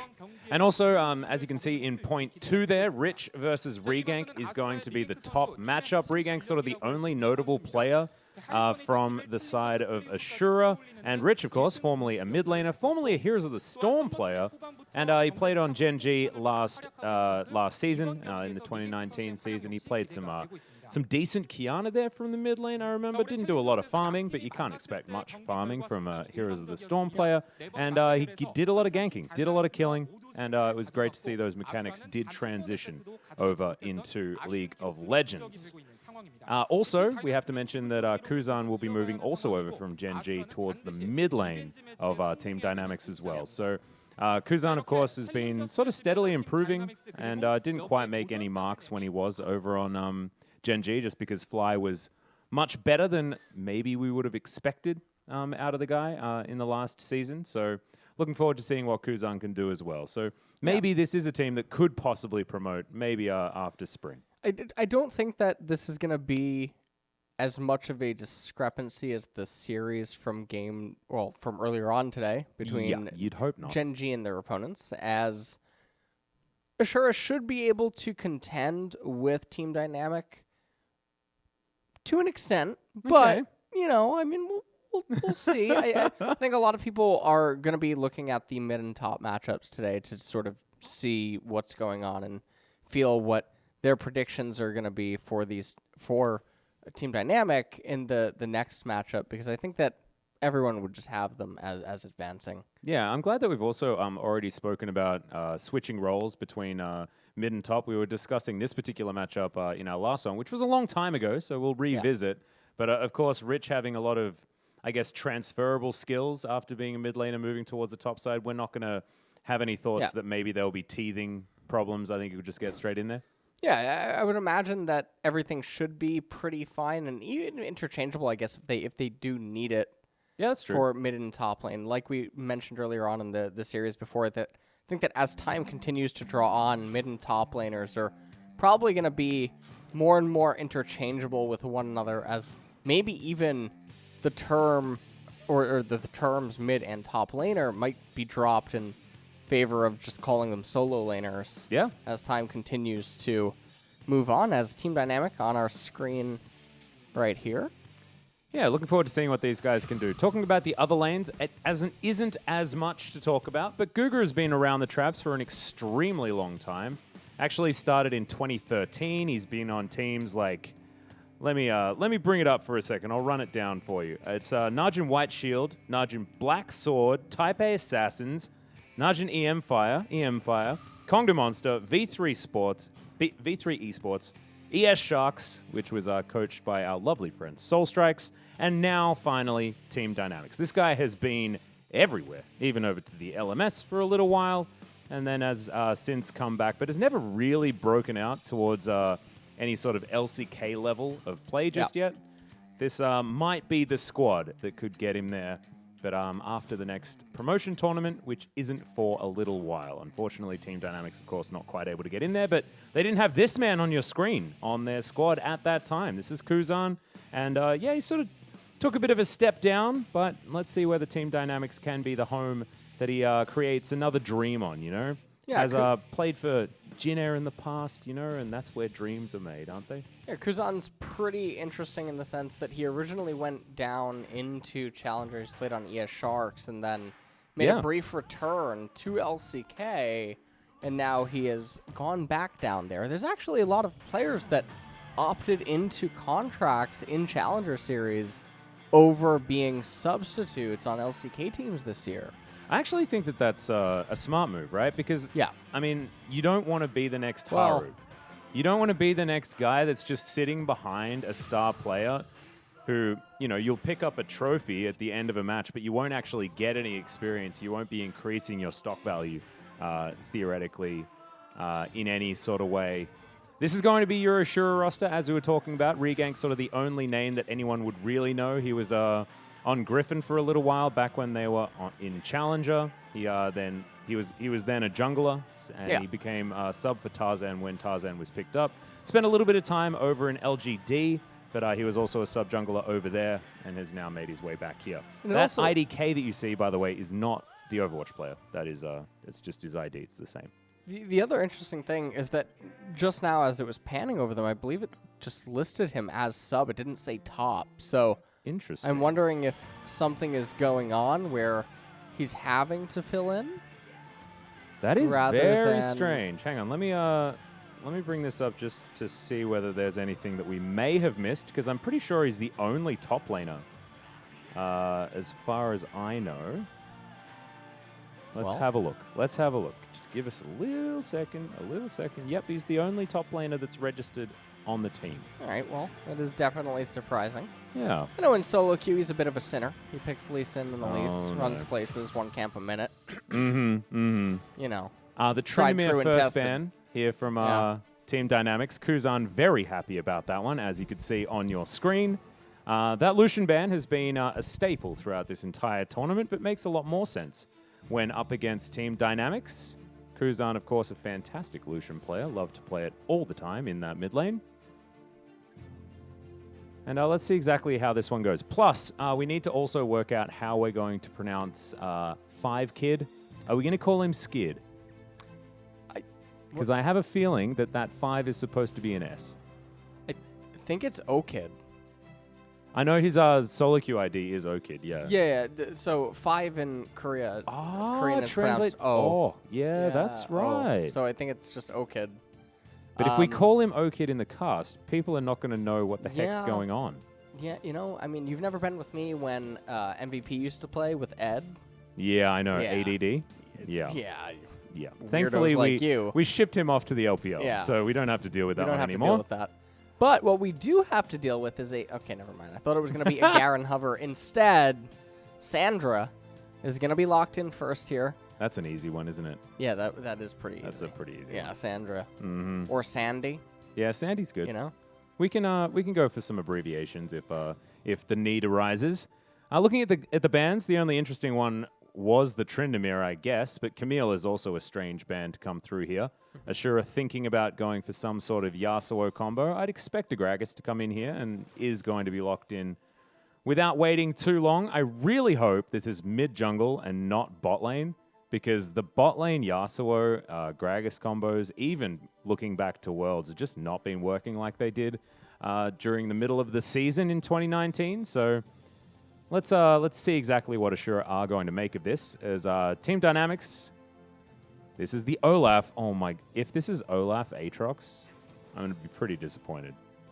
Well, Olaf is locked in, so no matter what, if that is going to be a mid lane Syndra, they will have a lot of control from the mid and jungle. See whether Feiz might want to pick up that Syndra, but that's going to be the Mordekaiser, so thankfully not an Aatrox this time around. Mord, very strong up towards that top side. Let's see whether those undertows are going to be on point, whether that Mord can get a bit out of control if he collects any ganks from good old Ganknam.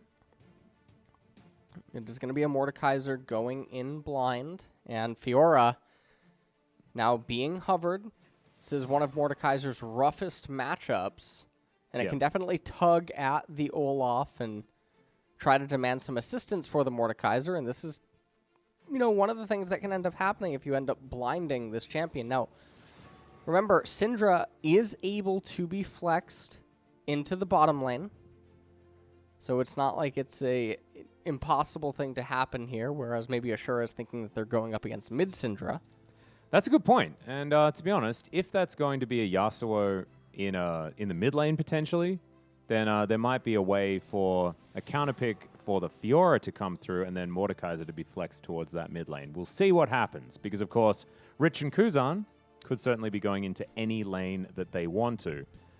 The bans coming through here, I really like picking up the Olaf and then banning the Lee Sin, even if the Gragas could theoretically be going into the jungle, because we've been seeing Lee Sin win that matchup every single time, and it almost got boring, the outcome of those particular games. So thankfully not going to happen here, as Thresh is taken off the board. Just getting rid of that aggression towards the bottom side up against Team Dynamics. GuGer not going to be getting his hands on some comfort picks, and Team Dynamics with one last ban.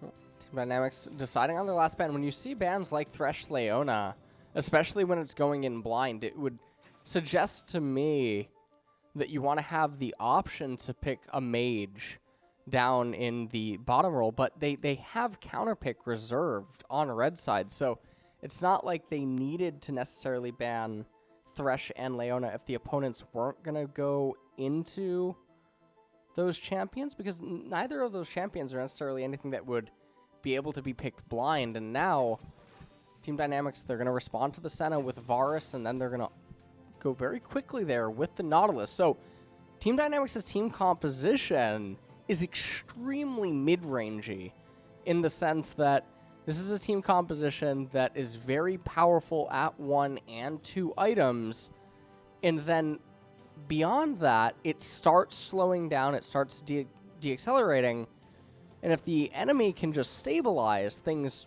can be pretty okay for them. But now, Irelia lock in last. Does that mean we're going to see our first support center? Looks like it's probably going to be the case, as it's going to be support center over on top of the Yasuo carry by good old O-Kid, or 5Kid, as we're probably going to have to call him. Otherwise, we'll need to keep explaining why he's O-Kid so many times. But yeah, I like it. Looks like it's going to be, what is it? It's normally Summoner Airy when you're going support on the center, because you can sort of double dip onto Summoner Airy's shielding and extra damage, given what you're going to be doing. Of course, we see a lot of glacial augments and Dark Harvest coming in if she's 80 carry, but that's not going to be the case here. Looks like ASURA have got a really interesting composition, whereas on the side of Team Dynamics, they've gone very standard. Well, yeah, they have gone a lot more traditional, although the Yasuo Gragas, we're going to have to see how this works out for them.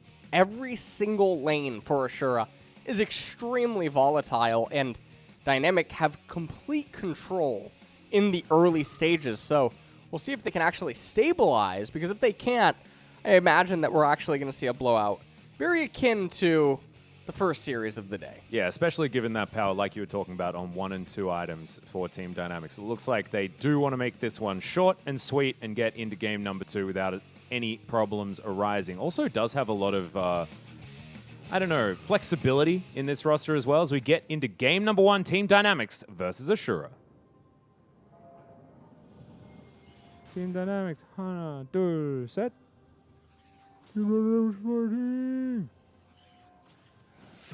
Well, there's that one guy. Do you want to do ASURA? Yeah, sure.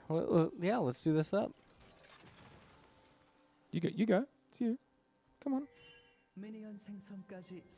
There was no one. Oh, no, not even the fan There was chant no one leader. again. Yeah, I just, Oh. I can't even believe that You we were did 'em like supposed that. to find them. Well, it's Christmas. Everyone's right now. They're currently out to dinner. No, they're not. This is Korea. They're shopping. What? They're shopping. It's a shopping holiday. I don't want to talk to you. I mean, I was in the department store today, and damn, Yeah, you were looking for it Santa is hats. standing room only. Yeah, I couldn't find one. Yeah, I made the unfortunate decision of bringing some Christmas gear, but it was green, and we are currently chroma keying with a green screen, and it means that my hat is invisible, which is not so good. You know, it's not invisible. Let's invade. Yeah, that's My Team Dynamics, you like that? You like that smooth transition? that was very nice. Yeah, very very nice. You know, I mean, you're single. I feel like I just did a pretty good job. Yeah, you did a great job there. I don't know whether it's relevant. I don't know, but Syndra just stole red. She did. So she's on a date. Oh, look. Just threw Mr. Bramble back in there to say hi to Shelly. Shelly's not there yet. What is Gragas even doing? He walked into the river to place a ward. That was important. Yeah. He could have instead spent his time. That's a dredge line. Okay, There's some darkness down here, but Feiz getting a lot of damage down onto O-Kid. And yeah, this is why you don't really walk up to lane as a Yasuo at this stage, but does land the Tornado, trades back relatively well. I don't know quite how the Yasuo center lane is going to work necessarily. You can understand the center pickup in the support position just because you can, I guess, counteract some of the range advantage, but this is looking to be a dive at level at 2.5 minutes in.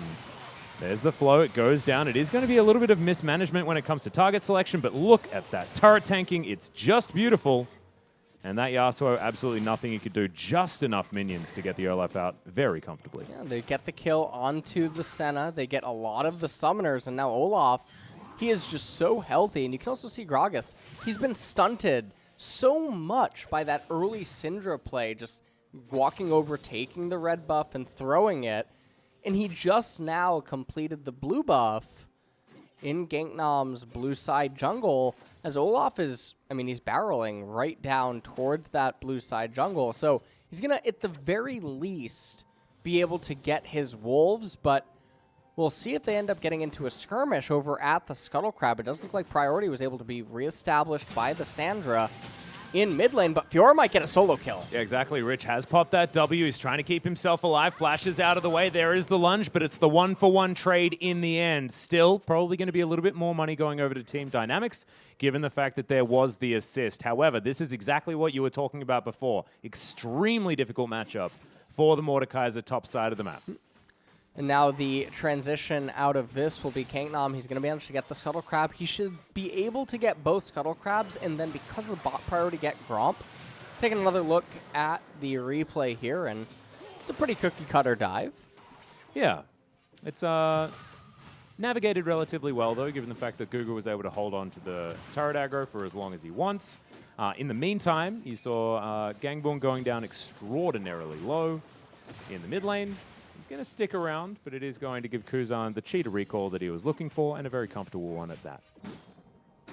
Here's Olaf getting that Scuttle Crab for himself. You can see, though, that Gragas, interestingly enough, not really falling super far behind right now. He's already on the Wolf camp.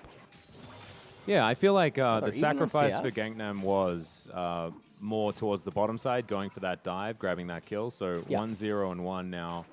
As he helped bot, helped top as well, and now he's going to be okay. I sort of want to address anyone that's thinking about, you know, the damage range of this ASURA squad. You might be thinking, like, with a Gragas that's relatively behind, it's going to be not a lot of magic damage available. It's not as important when you've got a Yasuo on your team if he's doing decently well. Purely because his ultimate does cut down 50% of the armor of your targets anyway. So you are going to be doing relevant damage after your ultimate goes off for a fair chunk of time, regardless of your damage array and the armor of your opponents. So not as much of a big deal. And right now, I mean, Team Dynamics, speaking about armor and MR, they did just pick up the Mountain Dragon, and I feel like the Dragons, especially with Riot having re-nerfed them again, I think they're really, really grossly overvalued. Olaf, for instance, just got himself 3 armor and 2 magic resistance. You hear everyone cheering? That's not a lot. Did anyone, you hear the cheers right now for that? No, I don't. Yeah, just like the ASURA fan in the crowd. All right, no one's cheering about 3 armor and 2 MR. But it will scale into the later stages, but no one builds armor or MR early. And even if you do, the amplification isn't big enough. We got a really heavy trade. So yeah, that's a pretty nutty exhaust that came out there as Feiz is going to flash forward. The answering flash is their max range on the dredge line. And GuGer snaps away that kill. Feiz relatively low, but IDK can't get any damage back on top of him. It's a 2-for-0 in the bottom lane, and this is going from bad to worse so fast. Yeah, and it's a really haphazard type of kill to occur because your jungler's not on that side of the map. It means that Yasuo and Sen are going to fall really far behind. Well, and Rich Mordekaiser has that W available, so should survive at least for the moment, as the Death Realm was down. This is the gank attempt, and it is going to be successful. It was dicey towards the end there, but all's well that ends well. Well, they do manage to get the Fiora ahead, and honestly, she's going to be the only win condition that they're going to have now, I would say, at this point in the game, even though the Aurelia is doing just fine in the mid lane. Also has the Negatron, so really gimping Syndra's damage. Yeah, it But looks the to be that Varus- Wits End build to come Yeah. through from Gangboong at the moment. He might be a ticket to safety in the mid game, but they're going to need... It's going to need to be a good one. It's going to need to be a VIP ticket to the mid game, you know? Yeah. Sure, they're only down a couple hundred gold, and it's mostly all due to impart the top lane matchup, so really important that they rotated Mordekaiser on B3 blind. That's really great. That was a fantastic... And actually, I thought that Team Dynamics might have a little bit more of a plan here for what to do with the Mordekaiser, but instead they just were basically ignoring their opponent's strategy. You saw Rich was able to sidestep some of the riposts, but the reason why this matchup is so incredibly hard is generally as soon as Death's Grasp comes out, that's a guaranteed riposte stun no matter what, just because it's so telegraphed. Meanwhile, bottom side of the map, great double knock-up. There's the Q for the extra kill as they're going for it. There's even more damage here. Charged up the passive on this Varus, and there is nothing Juhan can do. After getting a 2v2 double kill, make that a triple. All the kills going to the Varus. Yeah, and Yasuo wasn't able to do anything right there with the Gragas. He's still level 5, as Varus is level 7. GuGer level 6 currently right now. And honestly, that's lights out now in the bottom lane. There's not going to be any more attempts at trying to salvage it. If there was going to be an opportunity to do so, it would have been just there. But now with Olaf getting himself the Herald, we're going to see if he elects to use this in either mid or top lane. I think the correct decision would just be to save it, use it for the enhanced recall, get down into bottom. We take another look at the 2v2. Senna lining right up for that like she was... Yeah, she was honestly, asking for like, it a little she bit. she was asking for it, you know? Be a little bit honest, as Gragas didn't quite have the damage to kill Yasuo in one, or to kill Varus in one rotation. Varus able to just shred through everyone there. Yeah, that was absolutely terrifying. Now has Blade of the Ruined King. Even more sustain, even more control, and even more problems for ASURA, bottom side of the map. Thankfully, they're making up for it top side with a 20 CS advantage on ReGank. Bramble Vest even forced out here by Rich, which will be helpful. Gives him that Grievous Wounds passive that I know you're a massive fan of. On the side of LS right there, yeah? Yep. I mean, I'm no stranger. I like it. Yeah, okay. It's all right. You just don't like it when it I comes mean, in the form of a Mordekaiser, book? his only job right now inside of this game is to just stop dying at this point. And as long as he manages to do that, it's going to be pretty hard for Team Dynamics to actually lose the mid-game transition. They're going to definitely be able to pick up this Cloud Dragon here as soon as it spawns. Olaf already in close proximity. One of the more surprising things, though, is the pathing out of the Olaf. Yes, he did pick up the Rift Herald. He got the early game kill, but the CS differential, he's actually behind of Gragas ever so slightly. He's going to pick up this Cloud Dragon right now. And the ideal dragon for Team Dynamics to roll would probably just be Infernal. And that's going to be it. Okay, well. Nicely done. Look at you. And we've got another Earth, Wind, and Fire, this time in perfect order as well. Love it. Absolutely love it. As the Infernal Rift does come out. And so all of those brushes being burnt down. There's a whole lot of gaps in the red side jungle, as you can see. It's a wide open map. And Team Dynamics probably going to be pretty happy about that as well. So let's see whether Rich can recover and whether this bottom lane can run out of control on Team Dynamics side, or whether ASURA can just hold down the fort and allow this Fiora to continue wreaking havoc. I feel like we've got opposing win conditions on these two teams. Well, the Infernal Soul is going to also come online super fast as a potential threat to truly end the game. Very akin to the Baron, because we can assume that Team Dynamics, they're going to be able to pick it up immediately as soon as the third dragon spawns, and then that's threatening Infernal Soul right around the same time as Baron, which is a pretty that's problematic threat for ASURA to try to handle. Fiora is still very, very far away from being able to threaten a side lane split push that could threaten anything meaningful right now. And I actually think Team Dynamics can abuse Infernal Soul really effectively with the champions that they have. Even Olaf's Undertow is going to hurt with some of that burn damage applied on top of it. Shelly pokes her head out here in the mid lane, and we'll be able to get a decent chunk through these plates. As you can see right there, only 2 more remain, as we've got 12.5 minutes on the clock. 1.5 minutes before those plates are going to be taken down, and so far, you can see 1 plate missing in that mid lane, but there's a whole tower that's done, and only 1 more plate remains in mid. There's just way more global gold that's been taken here by Team Dynamics.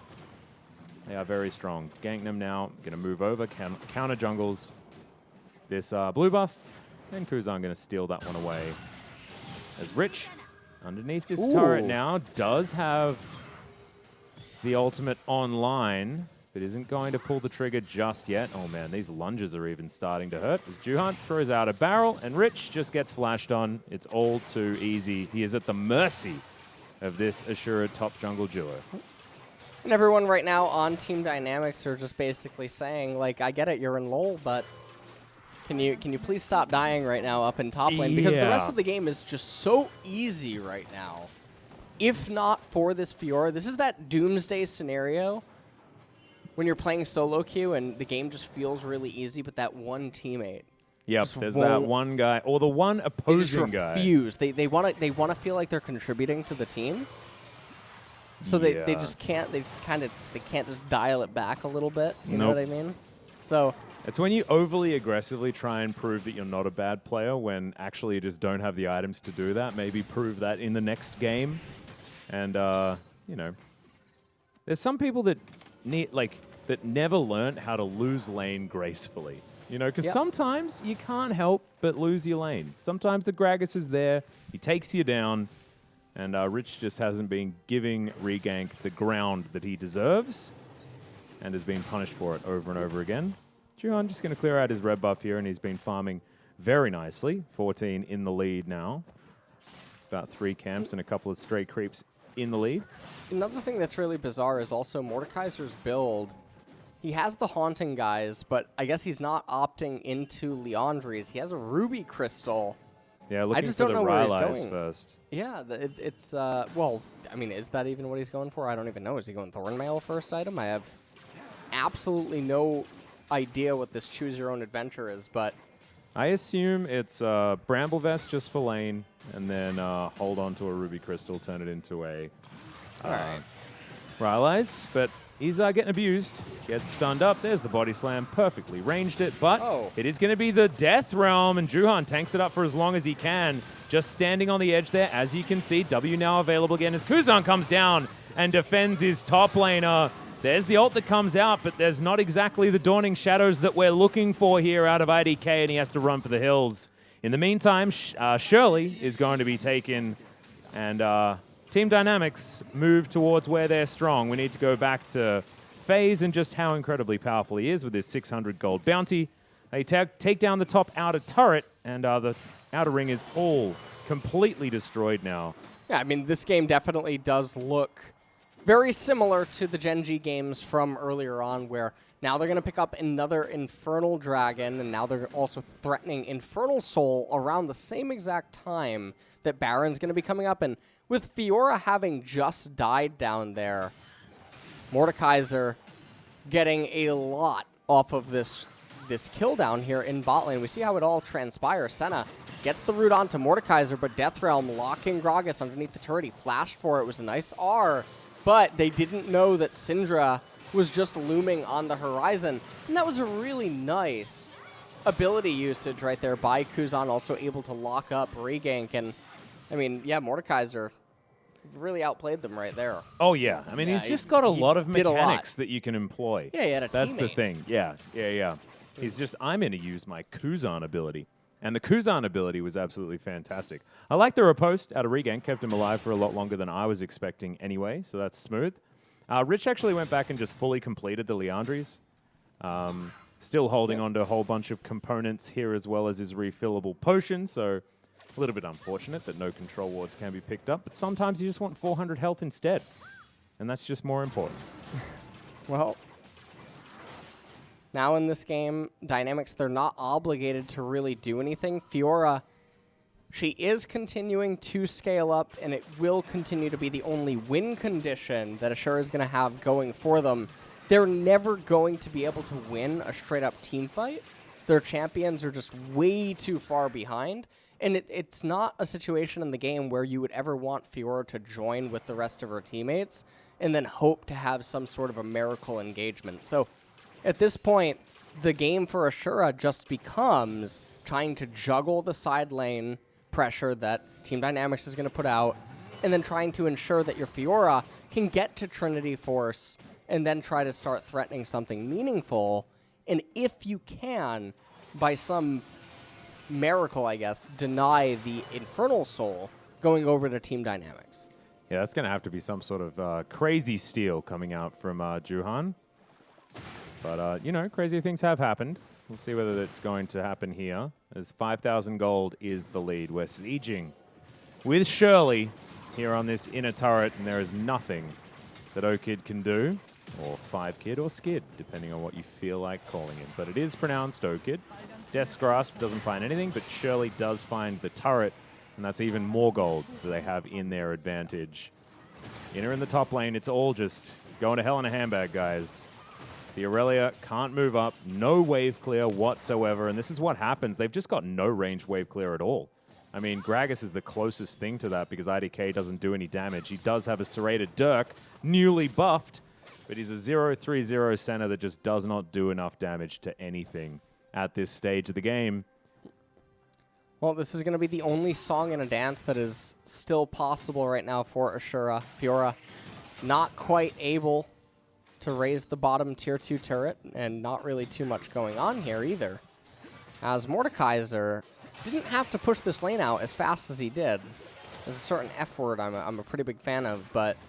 Is it a chilly word? It's a little cold. It's a little chilly? Okay. I think I have an idea of what it might be. Might have something to do with this 40 CS advantage that Fiora does have set up. Also, Trinity Force complete. And look, you were talking about a power spike. We've been waiting. We found it. And let's see whether ReGank can actually do anything with it. Because, well, actually, I think talking about ReGank doing anything with it, I don't think is the issue here. I think that the rest of ASURA needs to be able to play the best game of defense with, like, terrible tools that they've ever played, right? Yeah. Because they need to try and defend a lot of range damage, a lot of poke, a lot of dive with just nothing to respond to it with. As GuGer comes in, they're going to try and find themselves a riposte, but they don't get it onto the priority target, and that is a very dead Fiora. That's what happens when we decide to bring our Fed member to kill the one Fed player on the enemy team. Yeah, that did not really look like that fair of a fight, and now with Fiora continuing to just get killed over and over sometimes at very key points in the game. I mean, this is 1 minute out until Infernal. Wow. Fiora doesn't get anything during her death, so she's just been removed from the map, and ASURA is not going to be able to achieve anything. And that's just going to mean that Team Dynamics, they're going to get themselves an Infernal Soul unless something goes catastrophically wrong. Well, counter engage comes in. Death's Grasp comes down as Juhan. He's going to get depth charged, but immediately the Death Realm does come in. Rich gets that kill, destroys it, in fact, as, yeah. Ooh. Gangboong, you're not going to have an opportunity there. Dives back in. I think he might have been out of range, which I assume is why you were exclaiming just a little bit there, LS. But this is going to be base broken. Mid lane is going to be the avenue that Team Dynamics take, and with 2 dead, might be an opportunity to push further, but that is a very low health bar on the Nautilus, and they do decide to pull away. Great little stun there from Kuzan, who's been relatively quiet this game. He's paid some visits towards the bottom side. He stole a Bramble back, but otherwise not too much going on. And welcome to Dragon Soul, guys. Here's the Infernal Soul to be picked up by Team Dynamics just on their way past. Yeah, 21.5 minutes is going to be the Infernal Soul going over to Team Dynamics. And I mean, with that, there's no way they're going to ever lose this game. No. From this point forward, Elder now will be triggered to spawn, which means that ASURA, it's going to be pretty much lights out. We're going to take a look at this replay. I like the intent of what Gragas is trying to do. Had he actually input all of the commands in a smoother fashion, might have been able to actually pick up the Nautilus kill there, but instead, everything gets turned around. Aurelia gets chain CC'd. Take a look at that, as the Mordekaiser didn't quite actually have the range to pull her back in, but I guess Aurelia thought that she was going to go down shortly thereafter anyway. I mean, there was a Cloud Drake, so theoretically Team Dynamic were just going to be faster to catch up, but I don't know. Well, might have been a possibility for her to escape. And then we'll never know, though. Mord built Proto Belt, second item. Yeah. Alice, I don't... It's like 2.5 item. Yeah, I'm not really quite... I'm not... You got to get that mobility. I mean, I'm just waiting for Syndra to complete an Oblivion Orb and try to go Morellonomicon. I mean, that would... Yeah, that'd really be the icing on the cake, yeah. Yeah, you shouldn't build Void Staff here. That's silly. Third item Void Staff is a thing of the past. As our Phantom Dancer came in as third item here, speaking of third items for Feiz, he is very, very strong. It's a hell of a lot of attack speed and now has a little bit of extra defense as well, as we're just going to avoid the kill onto the Gragas as this 1v1's happening on the bottom side. There's the riposte. That's the important part, as Rich just decides to dash over the Fiora and eventually does get the kill anyway. So the 1v1 now being won by the Mordekaiser, and that is a certain sign that this game is done. Yeah. It's pretty much all that she wrote, as Varus does way too much damage. That was a really nice hook. Back into the piercing arrow there as well. So double kill now for the Varus. GuGer goes golden. We're going to make it a triple. Was that the quadra? Yes, it was. If only ReGank wasn't dead, we would have had an opportunity for a pentakill. But we'll take quadras, and we'll move towards game 2 with Team Dynamics in the lead. A 1-0 start here from the team that we expected to be strong, but they look like they're having fun as well on Summoner's Rift here today. So looking good. And another quick one, man. This could be the fastest day of the tournament. Well, I mean, it only makes sense. You know, they do have to set the stage for Generic Green Wings tomorrow. Hey, that is true. That is true. And do you know what the best part is? The Jin Air game is the second one. No, that's the second best thing. But Jin Air is the second match as well, so that it's like, you know, you could be here until 1 a.m. Oh, I'm looking forward to it. Yeah. So even if Dragon X are able to win quickly, it doesn't matter. Everyone is so excited right now. Yeah? Yeah. I can tell. I can tell. You know what? I'm actually really surprised, though. I said at the end of summer that I thought that had Jin Air gotten relegated, that they wouldn't have continued. Yeah, that's what I thought as well. But they did. They did. That plane will fly once more. It's a little bit sad, though, because they lost Root, they lost Kellin, and they were probably their better players. Let's not talk about the sad things, okay? Yeah, I mean... Let's talk about the good things in life. A few sad things about Jenner at the moment. However, you know, there's a chance that they can rocket up through challenges, as Feiz is going to pick up the MVP, an understandable one here as well. They dominated the bottom lane. No other choice. You know what the best part is? I actually really love it, because Feiz is sort of the youngest, also the newest player. 2 competitive League of Legends on this team, and surrounded by a bunch of veterans, and he's the star of the show right here. It just shows you sometimes prodigies can be found. We'll see whether his young mechanics can get them through a game number 2 in as swift fashion as they showed here, because they showed nothing as far as strategy. This was just, we're better in the laning phase, and it doesn't matter if we give away a counter pick top lane. We are just going to crush you anyway. Yeah, and the other thing that we can look at from this game is that the Mordekaiser was in a really rough matchup, and he fell behind early. So if in game number 2 that's not the case, we saw Aurelia actually had a relatively good start early on. Couldn't really do anything with it. The bot lane did look outclassed. Jungler obviously had a really rough start, but there looked to be no way for ASURA to really stabilize out of, I mean, aside from a few close calls. The bot lane just looked really, really outclassed. So if in game number 2 a draft goes similar to this nature, with the out top side being so slated in favor of ASURA, I would imagine that we will just probably get another repeat. Yeah, I have a feeling you might be right. I don't know how you're going to go about dodging the bottom lane here. We've seen a few different options. Lava yesterday chose the interesting tack of picking up the Cassiopeia down there and just making it a little bit more of a mage fest, have that extra burst damage. We saw Ixu decide to play Viger bottom lane, which we've seen work in the past. Not sure whether it's necessarily a negating lane, but can work out that way. As checking out some of these highlights, this was where Kuzan decided to be the best button that Mordekaiser could utilize.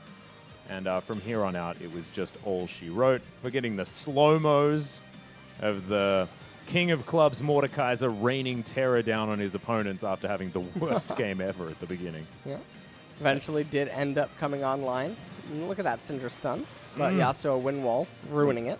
Pretty high-value wind wall. As I think, did Okid just flash into the piercing arrow? Ooh. Is that what happened? Because that wasn't where the Yasuo was, and then he died. Look at that damage dealt. You never would have... I mean, What? who got the MVP? Varus? Really? They weren't watching the game. Clearly, it's Mordekaiser. How the heck did that happen? It looked like he was just getting beaten on the entire game.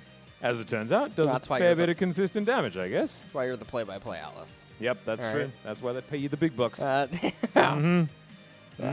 be honest, I think the MVP was Yasuo this game, but I'm just throwing that out there. Damn. The best player for All right. Team Dynamics. And speaking of which, we're going to find out who the next best player for Team Dynamics or ASURA is after this very short break for Game 2. Don't go anywhere.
Why do I have to suffer through the thinking? Why do I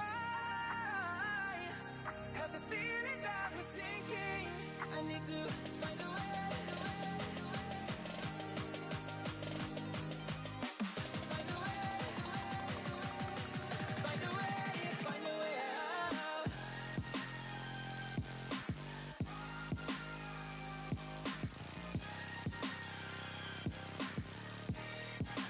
Find a way out.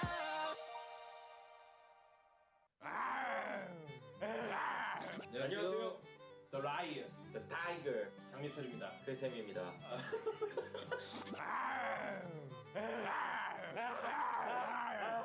Gen.G e스포츠입니다.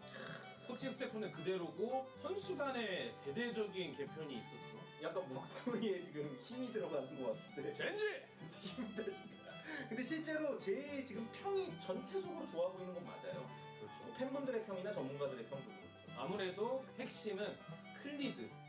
클리드라는 이 굉장히 맛있는 재료가 들어왔기 때문에 호불호가 없는 재료거든요. 그래서 웬만하면 다 맛있어 하는 약간 치킨 같은 그런 재료기 때문에 기대를 많이들 하고 계시고 뭐 코칭 스태프들도 우승 경험이 있고 세계 대회에서 기대가 많이 되는 팀입니다. 그래서 그 클리드와 더불어서 짝꿍이 중요했는데 BDD가 같이 들어오니까 이제 미드 정글이 확실히 예전보다 좀 많이 강해 보인다라는 평이 많을 수밖에 없는 것 같아요. 실제로 지난 시즌 막 계속 올해 돌이켜봐도 젠지가 좀 많이 힘들었었잖아요. 특히 미드 정글 쪽에서 주도권 잡기도 되게 어려워요. 맞죠. 그래서 바텀 위주의 게임을 할 수밖에 없었는데 BDD 클리드의 장점은 서로가 서로를 알아보기 좀 어려워요. 이게 치킨과 백숙의 느낌? 그런 밈이 있거든요. 얼굴만 바꾸면 모른다고. 아 맞아요. 되게 형제다 이런 얘기. 네, 조금 닮았다. 외적으로도 게임 외적으로 그리고 게임 내적으로도 공격적이면서 화려한 그런 스타일이 닮았거든요. 선수가 이 시너지가 얼마만큼 날 수 있을지가 기대가 되고 맹수까지는 아니에요. 이 팀도 맹수가 아니야. 맹수는 아니지만 맹수는 뭐 우리밖에 없어. 맹수가 누구야? 우리도 잡아먹기 힘든 초식 동물이 있죠. 코끼리? 코끼리. 성인 코끼리는 아직 아기 코끼리.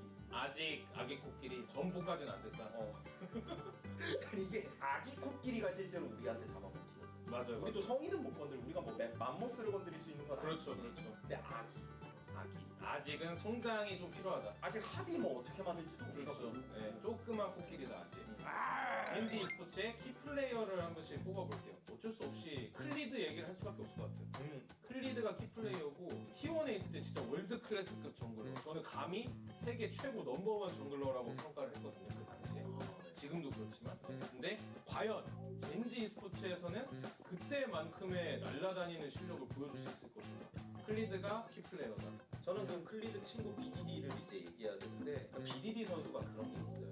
약간 이제 관점을 바꾸면 왜 저렇게 고평가를 받아 하는 시선도 있긴 해요. 있죠. 왜냐면 실제로 이제 몇 년 동안 어떻게 보면 보여주기 좀 약했거든요. 팀이 그렇기도 했고 본인도 근데 그런 상황에서 우리 뭐 팀 게임이다 보니까 이게 쉽지 않거든요. 평가라는 거. 맞아요. 그래서 약간 나쁘게 보면은 라인 정도 뭐 이런 느낌.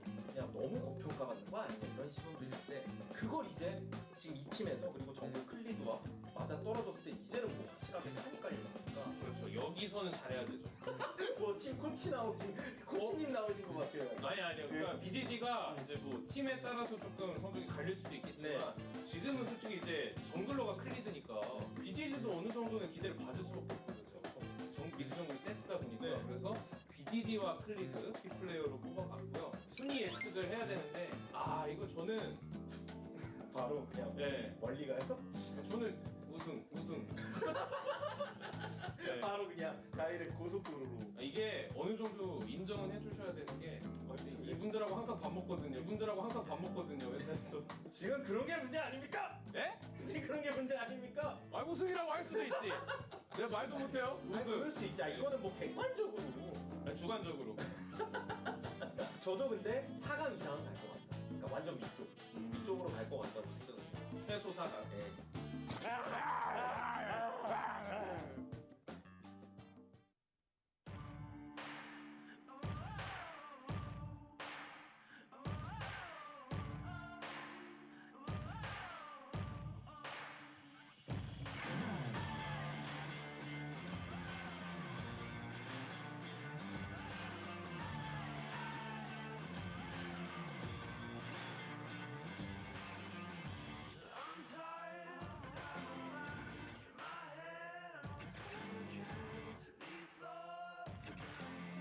Welcome back, ladies and gentlemen, to KeSPA Cup 2019 Ulsan. This could be the final game of Christmas Day. Team Dynamics absolutely obliterating ASURA in game number one, much as they have done throughout this year, and now it seems a little bit easier with their current roster changes. Rich not necessarily able to assert his dominance in the earlier stages of the game, but Kuzan playing very comfortably, and Feiz, this new guy, seems to be really rocking things on his 80 carry on the bottom side, just demonstrating some Varus so far, but maybe, just maybe, it was based on matchup. We'll see. We're actually going to jump right in to the game number 2 pick ban, so we'll see if there's any sort of deviation. Right there, you see at the very bottom, global ban on Diana and Aphelios. Yeah, no Achilleos. Not allowed to bring Achilleos into this this tournament not today. at all. No, not at all. Gonna have to wait until tomorrow for that one. All right, that's fine. Yeah. Have you ever casted with Achilleos before? No. I don't. Oh, look at this. The debut. The world debut Okay. of the You know what? I'm not even gonna show up. I gotta give him a proper introduction. You know what I mean? No, you need to be here so that you can leave the desk. Well, that know? too. I mean, I might just actually sit over there with the one ASURA fan in the room. Ah, yeah, there is one. There is one. A peek behind the curtain. Yeah. Yes, there is. We have the one ASURA fan. Yeah, he's not happy. It looks like Team Dynamics as well are really sort of keyed in on these particular bans, thinking that the Tryndamere is going to be something to worry about here today. I didn't see ReGank playing too much of it. Not entirely sure. I couldn't find Juhan's account, so maybe Jungle Tryndamere has been the thing he's been spamming. Who knows? Gangboong as well. I mean, he could be playing Tryndamere in the mid lane. All sorts of options. Oh, this is really interesting, by the way. We're having 2 colors be played back to back. Yeah, so you get side selection, I believe, based on seeding or something like that. This happened yesterday. So it is going to be blue side both times for Team Dynamics. Not entirely sure whether they chose it in the first game or not, or what happened, or who had side selection here for the second game, but it happened. Sandra. So here's what happened. In game number 1, they opted into Syndra first pick, and so if they think that that's a winning line, it would be really surprising to see them deviate from it, especially if they didn't go with another champion that is multi-flexible and also able to handle any sort of variations of team comp styles. So yeah, looking pretty comfy here for Team Dynamics so far, but is it going to be the no, it's not. It's going to be, in fact, the Mordekaiser. Fiora left available as well, so in theory Rich can just try and do the same thing, but that's a Misfortune this time.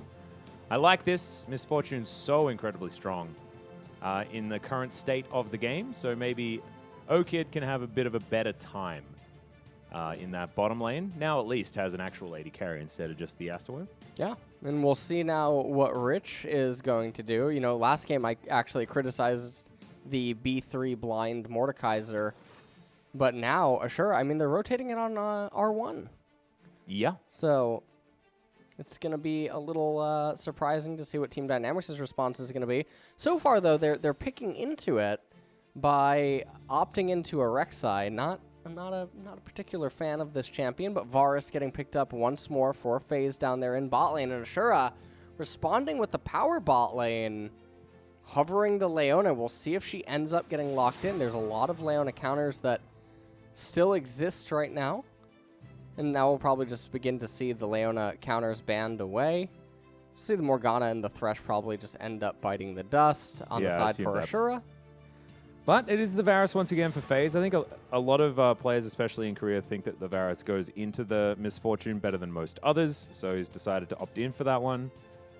Expecting the Morgana ban to come in second, but Team Dynamics, will see what they decide to do. I mean, ASURA have the option of also banning Fiora if they don't want to get that one ran back against them. Much like ReGank did. However, it wasn't able to win them the game, so maybe it's not that important. At least taken away as the jungle seems to be where the focus of Team Dynamics is going to be this time out. Still a lot on the table, but at least Lee Sin could be comfortable bans if you want to get rid of sort of the top tier and especially the most expected junglers here in Korea. Tahm Kench is going to be the decision. So a possible, you know, lots of purple stuff team composition coming out of Team Dynamics right now, if they would like it, as Gragas is the opted-in for jungler of choice.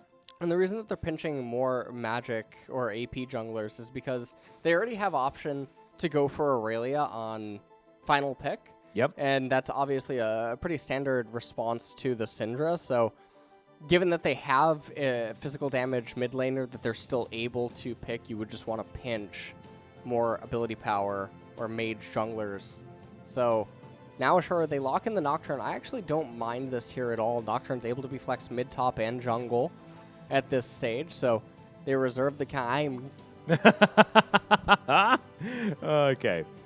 It hasn't been locked. You can stay. Stay. Stay. Stay. I'm looking at the one ASURA fan in the crowd right now, and I'm wondering... This could be a what fun he one. just paid Dynamics to pick these champions. What's going on here? All right. Oh, no. Oh, no. Yeah, That's a yikes. see Well, you later, Alice. Gangboong is definitely playing that that Nocturne, so they're looking for... All right, no. It's not happening. They're going to pick the Fiora themselves into the Aatrox. That's their decision. That's a matchup that's not as much in favor of the Fiora as the Mordekaiser matchup is, but let's see how this one goes. Rich was, of course, a massive fan of the Aatrox. Stay. Stay. All right, good. Oh, yeah? I can't hear you in my head. Does that mean that everything's Alice, okay? I got a little poem for you. Okay. Okay. Roses are red. Uh-huh. Violets are blue. Mm-hmm. Without Annie, Mm-hmm. you're bronze too. That's a great poem. That's Thank you. beautiful. Thank Did you. you come up with that one yourself? I might have. I mean, I didn't come up with it. It's the truth. But Oh, right. Okay. So you it's know. not a poem. It's just this is scripture. Is that what you're talking Pretty about? much. All right. Wow. I can't believe we had a sign from the heavens from LS. Thank you I very thought I much had for to that. drop that one on you on Christmas. You know? I'm glad you did. You sort Yeah. of you detracted from the attention that we had on the actual game itself. So that's probably useful given the fact that we do. I was have- trying to save our viewers' eyes. Yeah. You know? Well, from the Syndra Aatrox situation here. From the Braum Atrox, on Yeah. B4 B5, that was pretty bad. 924B Brom is not as bad as 923 Brom. You know, he got some slight. He did get some slight changes. Buffs, yeah. I think that the complaints that his unrealistic 4 or 5 man R did end up getting nerfed is not a warranted complaint. Yeah. Well, anyway, we'll see how this one goes as we move towards game number 2. Team Dynamics on the verge of taking down ASURA. Let's see whether we can as we get into game 2. Team Dynamics. Hana, do, set. Team for team. Waiting. I think that guy left. Yeah, no, well, he wasn't even here at the beginning, so I don't know whether we were like expecting him to come back for game 2, but it hasn't happened. Juhan, he's going to be on the Nocturne jungle, which isn't as popular these days. Shout out to our boy Vedius, who does very much love the Nocturne mid that we saw yesterday work out to great effect. I believe in the hands of Tempt at that particular point in time. He looked pretty strong on that one. Gangboong's going to be heading into the top lane as the mid laner on the Fiora. So ReGank wanting to mix things up on this Mordekaiser this time, but not wanting to utilize all of the extra, muscle memory that he just worked on playing the Fiora. He's the one with all of the experience on this Mord. Well, at this point, we're going to have to see what happens in the early game Atlas. Yeah, Okay, I mean, you I'm can't waiting get too and watching. excited. It's going to be a Mordekaiser in the mid lane against Sandra. Now, what is Mordekaiser's name? Michael? Yeah, Monty. Okay. Okay. Because then he could be Monty Kaiser, which is kind of cool. You know what? That would be. You know what? I'm actually completely fine with that. Nice, thanks, man. Yeah, no problem. That's, of course, short for Montgomery, if we want to use the long form. Okay. And Montgomery Kaiser is a phenomenal name. I'm a huge fan. Let's see how Rich does here. Now going to be on the Aatrox. Certainly a lot of comfort here for him, and comfort just in general for Korea. We love our Aatrox, or our Aatrox, or whatever you want to call it. You mean Trox? Yeah, Troxy Trox. Yeah. Yeah, we did the get A's there are in the silent. end, didn't we? Yeah. The ace is silent. Yeah. Two I know, of them, it just can to be confirm double time. That they are correct. silent. It can be a bit of a doozy. Yes, I The can first tell. time that you learn about it, but that's what I'm here for. Thanks, man. I really appreciate it. As all right, GuGer thinking about walking up there as Kid does step back, respecting the Braum. Respect that Winter's Bite, of course. Rek'Sai up towards the top side, though, and you can see from the Nocturne, he's also going to be doing that full clear to start this one off. No one vertical jungling this time around, as Kuzan very aggressively shoving this Mordekaiser in underneath his turret. Ganknam also as well there to cover, but he's going to make his way around towards this top side. No ward going down, but Tremor Sense is going to be there. There's now Rich. We'll see whether he can actually get any of these knockups. You can see that this Rek'Sai is unnoticed for the moment. I mean, this is an awful situation right now for the Fiora. Knows the Rek'Sai is here. Gets the flash, but Ganknam has his. Prey Seeker is going to go off. But as you can see, Rich down to 200 health. This could be a 2v2 that ASURA can win. And that is why Team Dynamics are going to back away. Rich underneath the turret is going to be left alone for the moment. Was potentially dangerous. This is a couple of creeps there, so the extra pressure working out for Gangboong, the mid laner in the top lane right now. Yeah, and you know, I do think I mean, we do have to hand it to Rich. I mean, I think it's amazing how he always manages to make his lane state, you know, like an antonym to his ID.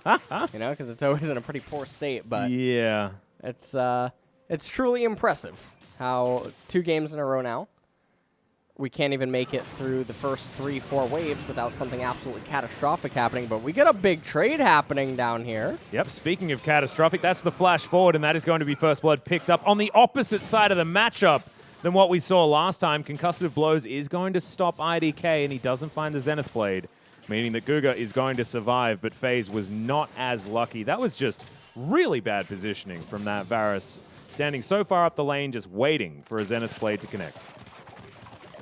Now, at this point, the MF and the Leona are in a pretty good spot. They're going to get the recall off for free. Kuzan has failed to really achieve anything here with the mindless shoves into the Mordekaiser. Doesn't really have the damage to kill him. Also, Mordekaiser has teleport, so Mord is actually in a pretty okay state, even though he's down a lot in the CS department. Kuzan's not really achieving anything, so the wave management not really as clean or refined as it could be, and you can just see here that GuGer and Feiz not really expecting this all-in trade, which is really surprising because they were so far up inside of the lane, and it wasn't even like it was anything that required any mechanical play.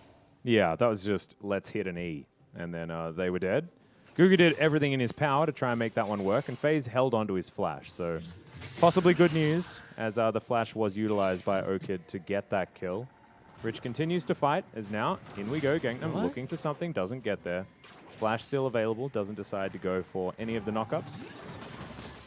Onto a single target, of course, that is the adjustment of Rek'Sai a little while ago.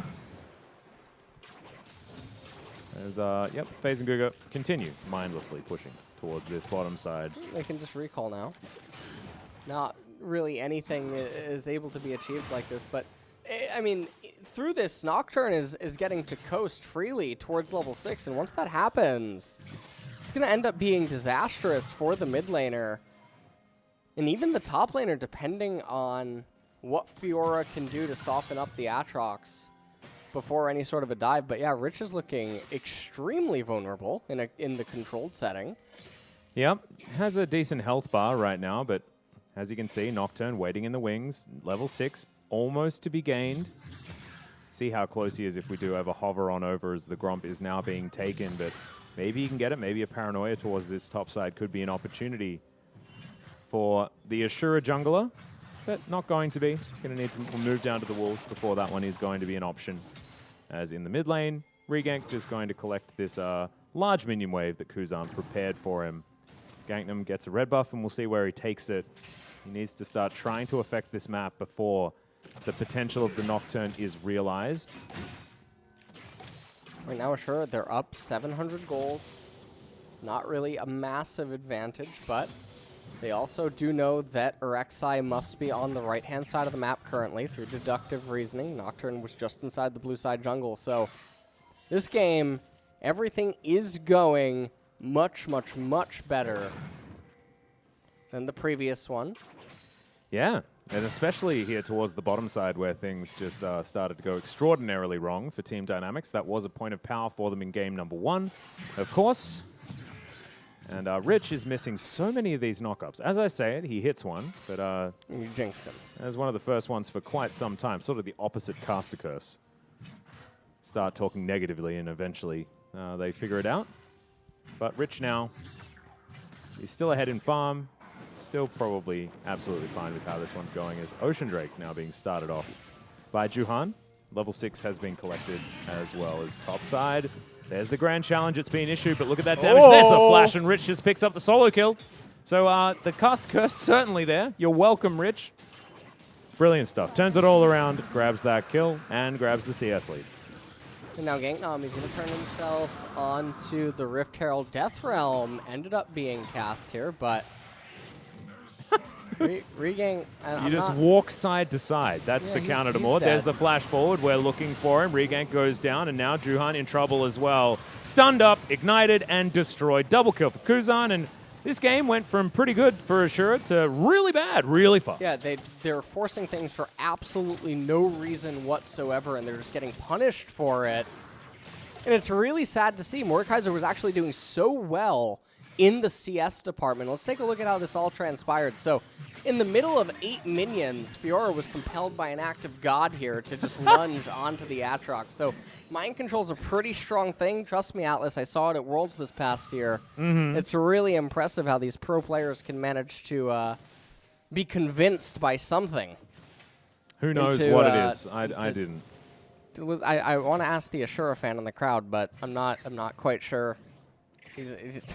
I think he's hanging his head in shame right now. I don't really quite know what's going on there. I wanted to make a reference to the Booty Bay to Ratchet boat, which is where most of the mind controlling happens. You know. You know, that's actually a very well, I can't swear, but it's really a messed up thing. By the way, you ever go to Booty Bay and then if get all mind the controlled off the boat? No. The horde are waiting to board the boat. Yeah.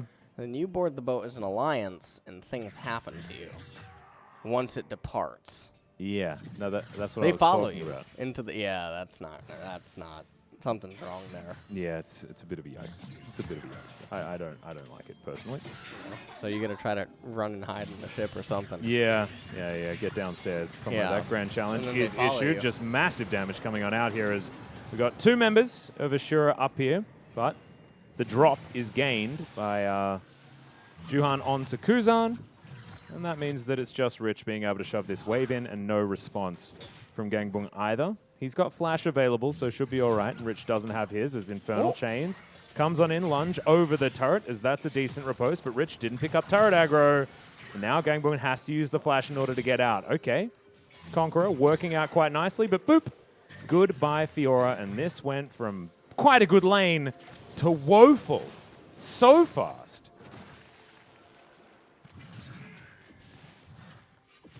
Got some words for me? No. Yeah, I can tell. What do you want to talk about? Well, not that top lane exchange. Anything about the game? Anything except the game. Okay. We need to actually give everyone names, right? Yeah, let's play that game right now. we've Because gotta right go now, we are entering a little bit of a lull state. We have Rek'Sai recalling. Okay, Mordekaiser and Syndra, they're poking each other, but we got several people recalling, and there is no fight on the horizon, which might mean that Shura is moments away from getting killed. Yeah. But let's try to play the name game right now. Yeah, so we've got the mid Andrew. lane. Yeah, mid lane sorted out, and top lane on one side is Fiona and Andrew. Fiona, yeah. Fiona and Andrew, and then we've got Sandra Regina and Sandra. Montgomery. Yeah. In the mid lane, and Regina, of course, like you were talking about. Nocturne, though. What's his name? Nathan. Nathan. Yeah. I like Nathan. Nathan. That's Nocturne. Mm-hmm. What about Varus? That's hot. Vince. Ooh, Vincent. Yeah. Ooh, yeah. We'll give him a Vincent. We got a replay right now. Do we really want? I mean, I'm not quite sure. Okay, flash out of the way, procs the vitals, and then gets caught on creep minions blocked for a on year? the cannon. So I mean that's how that works. Yeah. A lot of people are probably face palming right now. I know the ASURA fan probably is.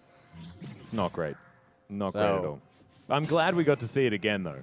That's the main thing. That's the best part. Now, you know, the caster curse is in full effect, though. Rich has managed to go from having really poor waves 1 through 4 to turning the lane on its head having a CS advantage, getting 2 solo kills by himself. As opposed to getting a solo kill with other people. Exactly. Which is absolutely possible, That's not, guys. Yeah. So no, don't question it. That's like when someone gets coerced. Yep. You know? We talking about mind control again? No. I feel like this is We're not doing that. It's become a mind control stream. Another plate. It's going to be 3 plates now up here in top lane, going the way of the Aatrox, as Clown Dragon is going to be the next one that spawns. And honestly, if you're a Team Dynamics fan, you probably want Infernal yet again.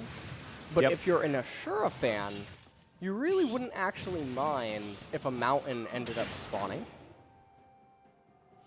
Could work out here. Keep yourself a little bit more durable. I understand. Death's Grasp comes down just to try and clear out this wave, but Shelly's going to say that she does not care about anything like that. Force of Will from Kuzan will help clear this one out, and a whole bunch of plates are going to go over. In fact, the entire turret's worth. And Team Dynamics will move also towards this Cloud Drake. So you were talking about possible snowballs. 3,000 gold is now going to be the lead.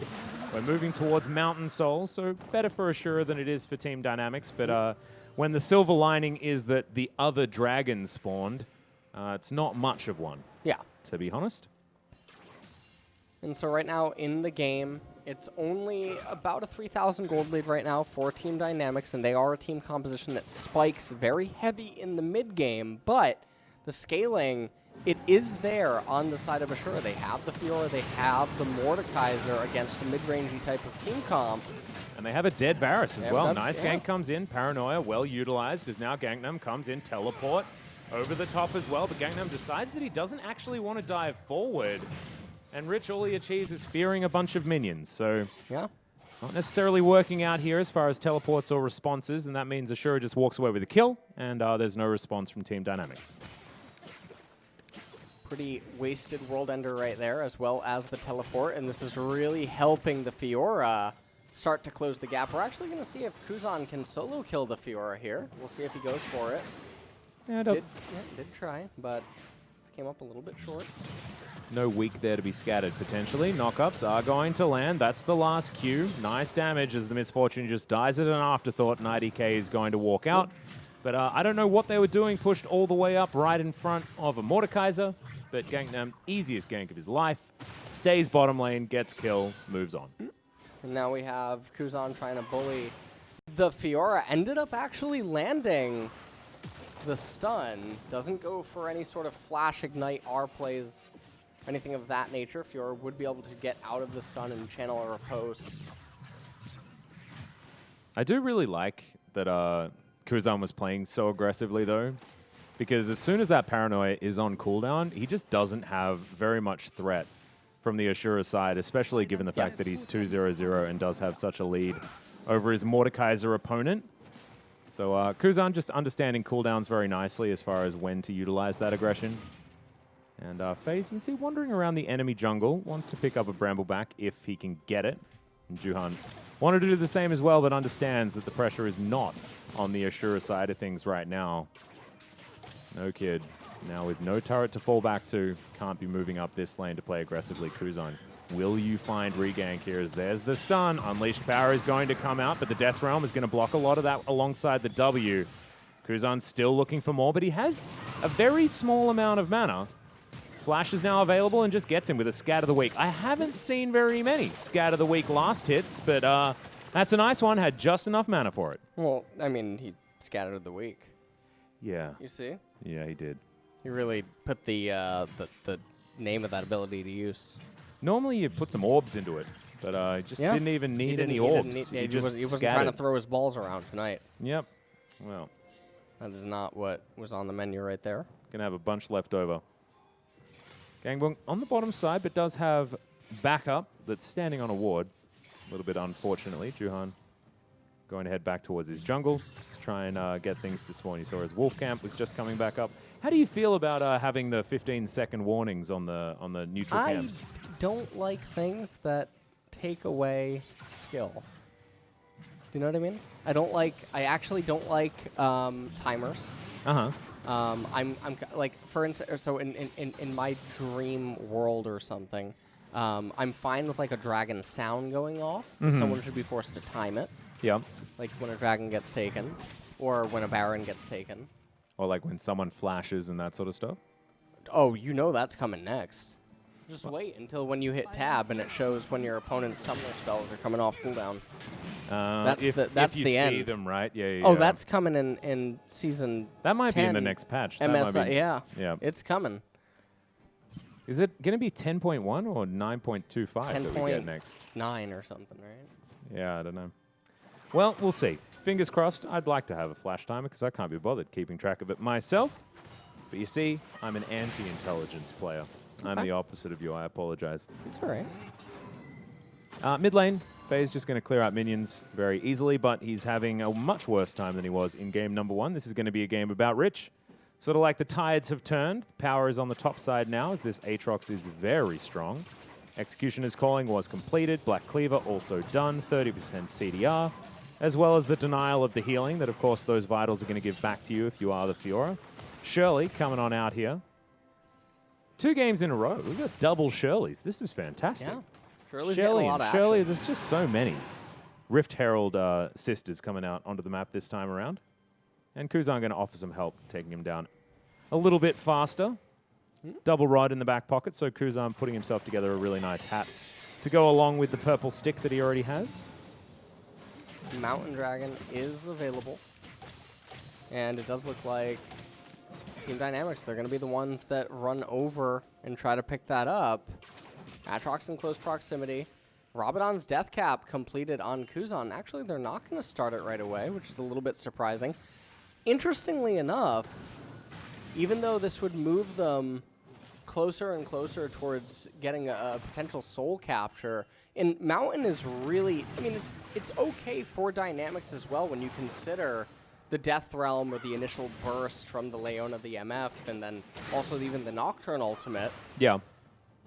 So it's not like it's that bad of a dragon to pick up. They're finally going to get it there. You can also see the pretty paltry amount of resistances that it is granting when it's only just one mountain dragon. And this is what I was talking about earlier, where Riot has done this really amazing thing where they nerfed the dragons.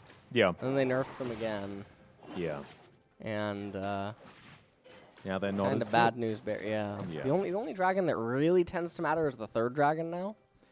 Yeah, which does always come, Yeah. which is good. Yeah, the third dragon does always come, but I think what it ends up doing is that it makes mid-range and late-game type of team compositions just fine to give over dragons early. We saw a lot of that as well throughout most of the rest of KeSPA Cup. Not a lot of priority was given there, and a lot of teams without the dragons were picking up victories. Got a bit of a trade, as the World Ender is traded for the Grand Challenge, and Rich is just happily roaming around bottom side. May not be as happy as Juhan does come down. We'll see whether Rich is going to play aggressively enough for his liking. Do have a serrated Dirk in the back pocket of this Nocturne, but no second item completed yet. I'm sorry, we didn't get to Miss Fortune. What's her name?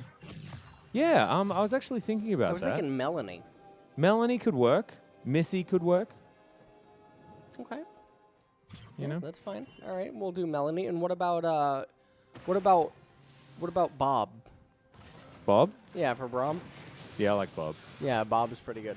He does sort of look like a Bob the Builder. But Brian's also decent. Paranoia comes down into the mid lane. You got Varus. Throws down the stopwatch that he'd prepared earlier, but there's bullet time. You ain't going anywhere. Okid's going to take him down. Oh, that's beautiful. Beautiful And IDK timing. now behind enemy lines. GuGer's going to be looking for him. Rich teleported in, and there's the Death's Grasp. But they're not going to take him down just yet. Was that a flash? Yeah, IDK flashed to get into that position. Perfectly placed. Out of vision. So the Leona expends a summoner spell, but does get out. And Fiora, meanwhile, getting an objective on the side. That was one of the latest teleports ever by Rich, to be completely honest. That was... I believe he had to make room so that he wasn't... Oh, wait, you can't stop a teleport as a Fiora, so never mind. Yeah, I don't know. Don't know about that. All right, well, we can take a look at it once again inside of the replay. Varus feels compelled by the act, by something, to just move through the middle lane like that. Ends up getting snared up, blowing his summoners as well as his stopwatch. Now, He does get a summoner out of Leona, which one could argue is maybe more valuable for clutch engagements, but nonetheless, Dynamics now in mid lane. They're going to summon Shirley, going to cast it in mid, and now look to maybe raise the inhibitor turret, but this is definitely a slippery slope to walk. 2 minutes now until the next mountain dragon can be captured. And Shirley's going to get a second charge. Ooh. Gigantic damage onto that inhibitor turret. Just the base damages onto inhib turrets is just silly from either Shelly or Shirley. They really want to get it right now. Yep, and they should be able to move on up as 5 members. They should be able to take the inhibitor if they want to as well. And ASURA, see whether they do decide to go for that dreaded F word that you've been talking about so often there, LS, in the freezy factor, which is something that ASURA can do to try and deny as much gold as possible. Dash cannon employed by ReGank just to try and clear out some minions. But slowly but surely, this is an inhibitor going down. GuGer moves on back up, and the autos from Feiz are going to complete this one. Rich dashing forward with the first Q, but now they're going to escape. And with an inhibitor down and a dragon up in 1 minute, they should be able to prepare themselves for a potential Mountain Soul in a couple dragons' time. So what I want us to do right now is we played a mini game where, because the inhibitor went down, let's see how many waves end up dying. Okay. I'll try to keep track for you. All right. Focus on the play-by-play, but I'll just try to keep track, and let's see if the inhibitor at 23 minutes is actually that important, because in the majority of cases, obviously ASURA is still in a fine enough game state where there's no reason that Team Dynamics should just arbitrarily be able to get the Baron, and with them only getting their 3rd dragon right now, it's not even like they're pressured that it's the end of the world. Well, this is the end of Gangboong. That is. He's dead. Yeah, he is. He did pass away. That's a little unfortunate. Mm-hmm. He only passed away for a little while. He'll be back up again in another 40 seconds, but that is time without a Fiora, and that is going to be sad times for this ASURA roster because they require that split push pressure, which is nowhere near as powerful as it was in game number 1, but at least the bottom lane is 40 CS in the lead, and Okid is a misfortune. Atrox right now has 114 armor, 52 magic resist. Let's see what he gets after this. Yeah, I got my eye on it. Oh, wow. 6 armor? 6 armor. Entire armor? Yeah. And like a small amount of MR as well? That's crazy. What a great dragon. That's busted. Yeah. There's just so much dragon in this. But what about the Dragon Soul?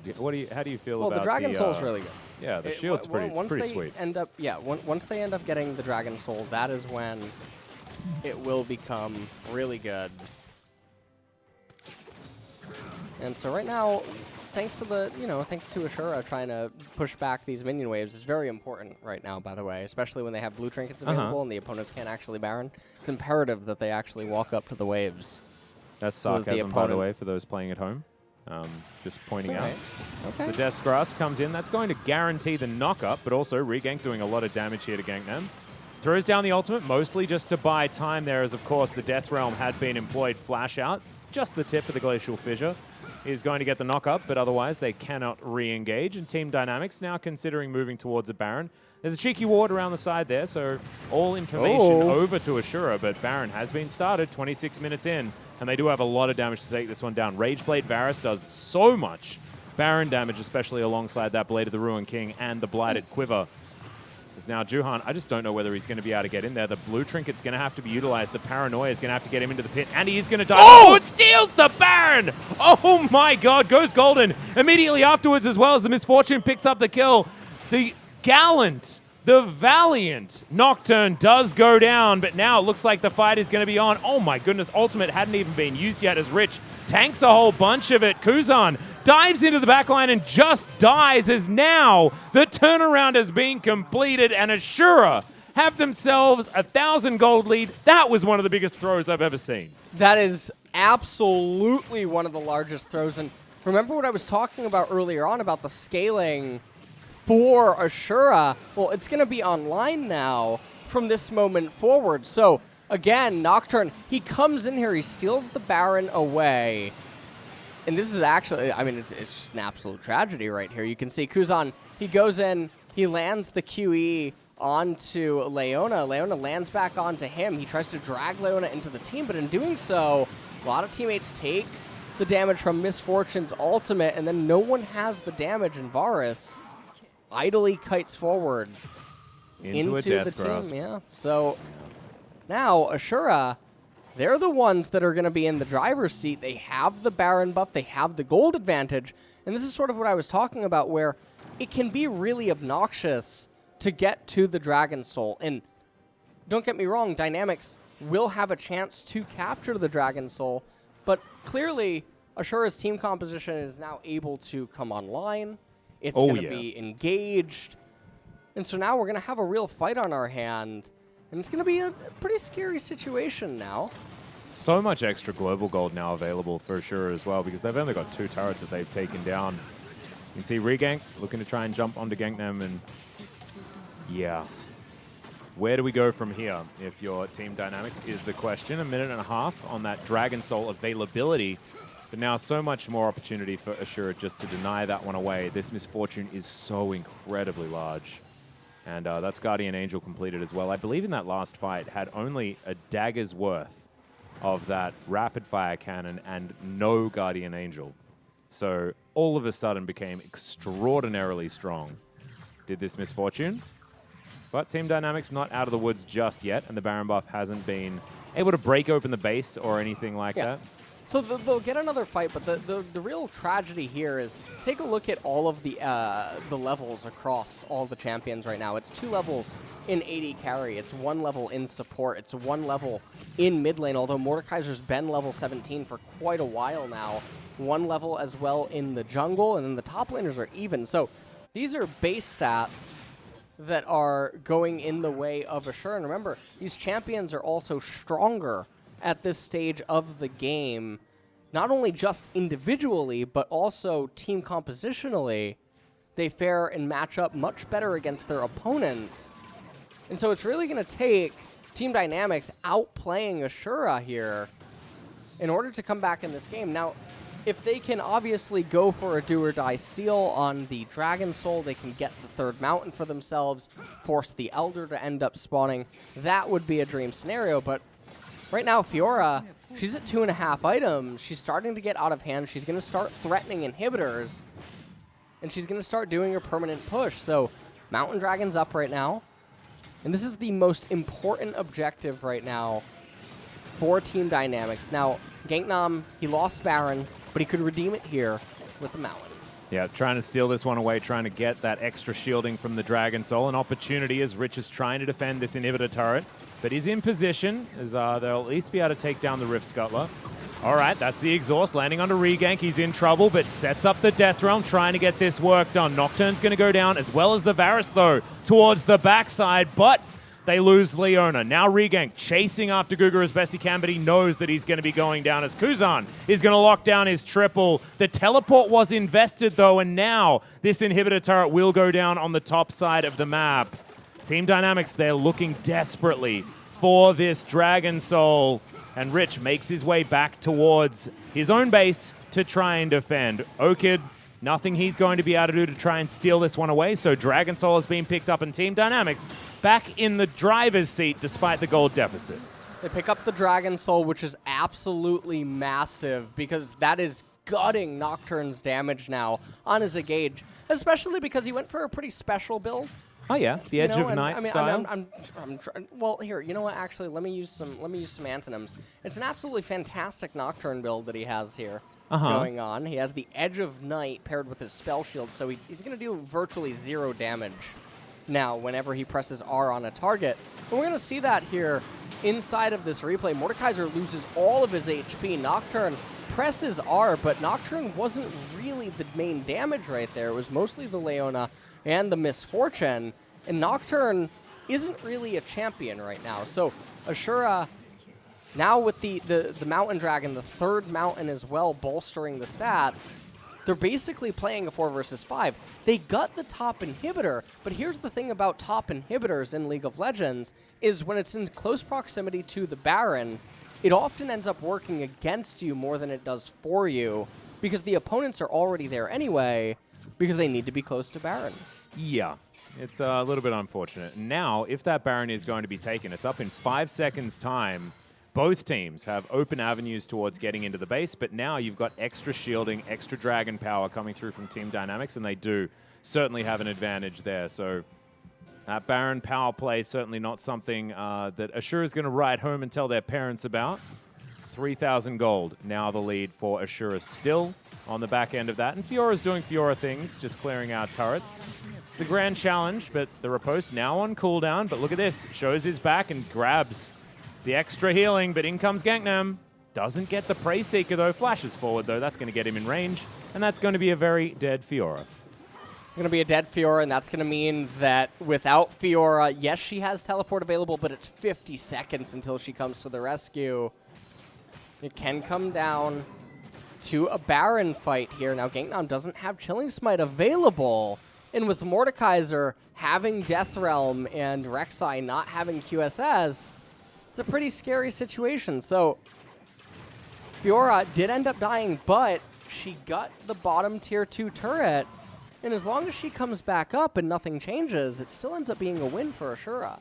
Not to mention the fact that Miss Fiora does have a 0-4 scoreline, so going to be worth less and less gold as he continues to lose. Juhan, yeah, he's. You mentioned him not being much of a champion, but Death Realm set up, that is going to mean that Kuzan is going to fall after his Zhonya's is put on cooldown. And now ReGank is probably going to be punished for his insolence, taking down Kuzan and his opposite number in that mid lane. And a 1-for-1 trade is not what you want as ASURA. Not going to be able to guarantee you any Barons or anything like that. A teleport into the Baron pit for Gangboong, which is probably not where the Fiora wants to be. Oh, yeah, no. Solar Flare goes completely wide. IDK doesn't get the Zenith Blade. You can see, I think it might be nerves for ASURA. They understand 35 minutes into this game, the pressure is on. It's do or die in this one. If they don't win this game, there's no chance they're going to stay in this tournament. Team Dynamics with a little bit more leeway. And the gold lead has not changed, 2.5k, but the Baron They're has actually been started. trying to cheese the Baron right now, yeah. So we have a live replay. They do not deal that much damage, and I think that, yeah, this is definitely going to be sniffed out. We're checking out a replay, but now we're coming back into live. I have no idea what Leona's doing. Yeah, IDK actually trying to go for some sort of engage. Riposte is going to come down as Gangboong flashes forward, but doesn't get into lunge range. Oh. And there's the GA. It has been popped. Ganknam is going to go down to his as well, but does make his way out. The Varus is going to fall as now Rich diving on top of Juhan, looking for the double kills as Okid going to be dived on by this Aatrox. Tries to flash out of the way. No struts available, though, and the Infernal Chains are going to be enough to lock him down. 1,000 gold for the Aatrox as ReGank dives on top of him. Ganknam here is going to land. The Prey Seeker grabs the kill on the Nocturne, and the Steel duo from TFT are going to be eliminated, at least one side of it. Oh. Nocturne being taken down as now Super Creeps knocking on the front door of Team Dynamics, but no one else is there. And we have two members alive on both sides as Kuzan gets a flash out of ReGank.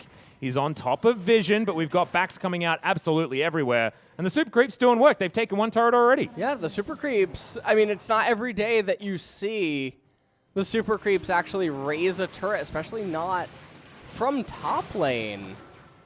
And so now they get a Nexus turret. The inhibitor is going to respawn soon. We'll take a look at this replay. Now remember, Miss Fortune has GA during all this. The riposte cast by the Fiora. She flashes over. GuGer got out of the fight, but Aatrox in on the MF. The kill went down onto Varus, giving Fiora a lot of healing as Braum and Rek'Sai trying to do their best to engage Braum. Sacrificial Lamb ran towards the top side as Miss Fortune got juggled around by the Aatrox there. 40 seconds now. If at first you don't succeed, try again. Let's see whether the smite button's going to be better from Ganknam or whether he's going to go for something else here. They peel away. They learned from their previous mistakes. I'm very glad that they did. That was going to tilt a lot of people if it was going to be the double throw in the Baron pit. But the shield doing some work. Not a lot of poke damage available on top of this Team Dynamics squad. Is close to 3,500 health for the Aatrox. Getting tanky, and Thornmail now completed, as well as Death's Dance and Steric's Gauge. He's very strong. Yeah, and this is a pretty scary situation right now because you can see that even though ASURA is basically playing without a teammate in the sense that Nocturne doesn't really do anything, their other members in the team comp, the way that it functions, the way that this Team Dynamics team composition clashes against ASURA's, it's so hard to deal with the Mordekaiser and the Fiora, as well as reliably get onto the Misfortune before you lose a member yourself. Ooh, okay. Mispositions a little bit, but Strut is a pretty helpful ability as far as getting out of the way of things. Elder Drake, a consideration now for Team Dynamics. Gangboong moving down. Team Dynamics move back towards this mid lane. A little bit of milling about here for the squad, but red buff goes over to the Varus. That's what they're sort of buying space for.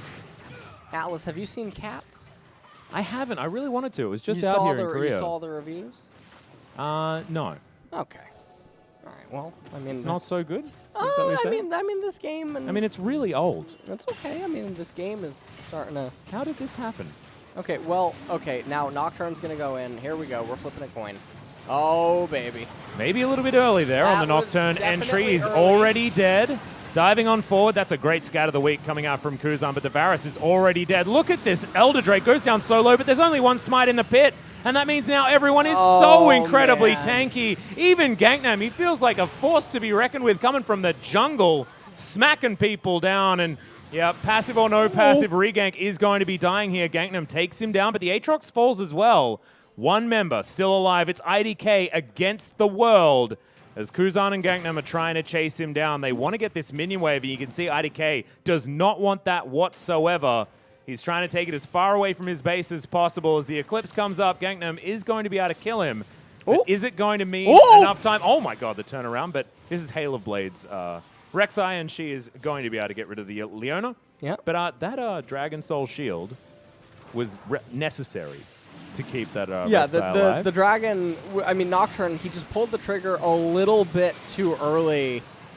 And so right here, I mean, Rek'Sai was inside of Guardian Angel, but ended up respawning and then managed to secure the Elder Dragon for his team. But this Elder Dragon was so crucial inside of this fight, but this exhausted a lot of ASURA's resources. So the next Baron fight is going to be a lot easier for Team Dynamics to conduct themselves. And I mean, it's not even going to actually be a Baron fight. There's just no way Nocturne and friends can actually get to this Baron. And I think that's going to be all that she wrote, Atlas, as 1 minute on Elder, minion wave perfectly set up for the champions right now on Dynamics to tag it.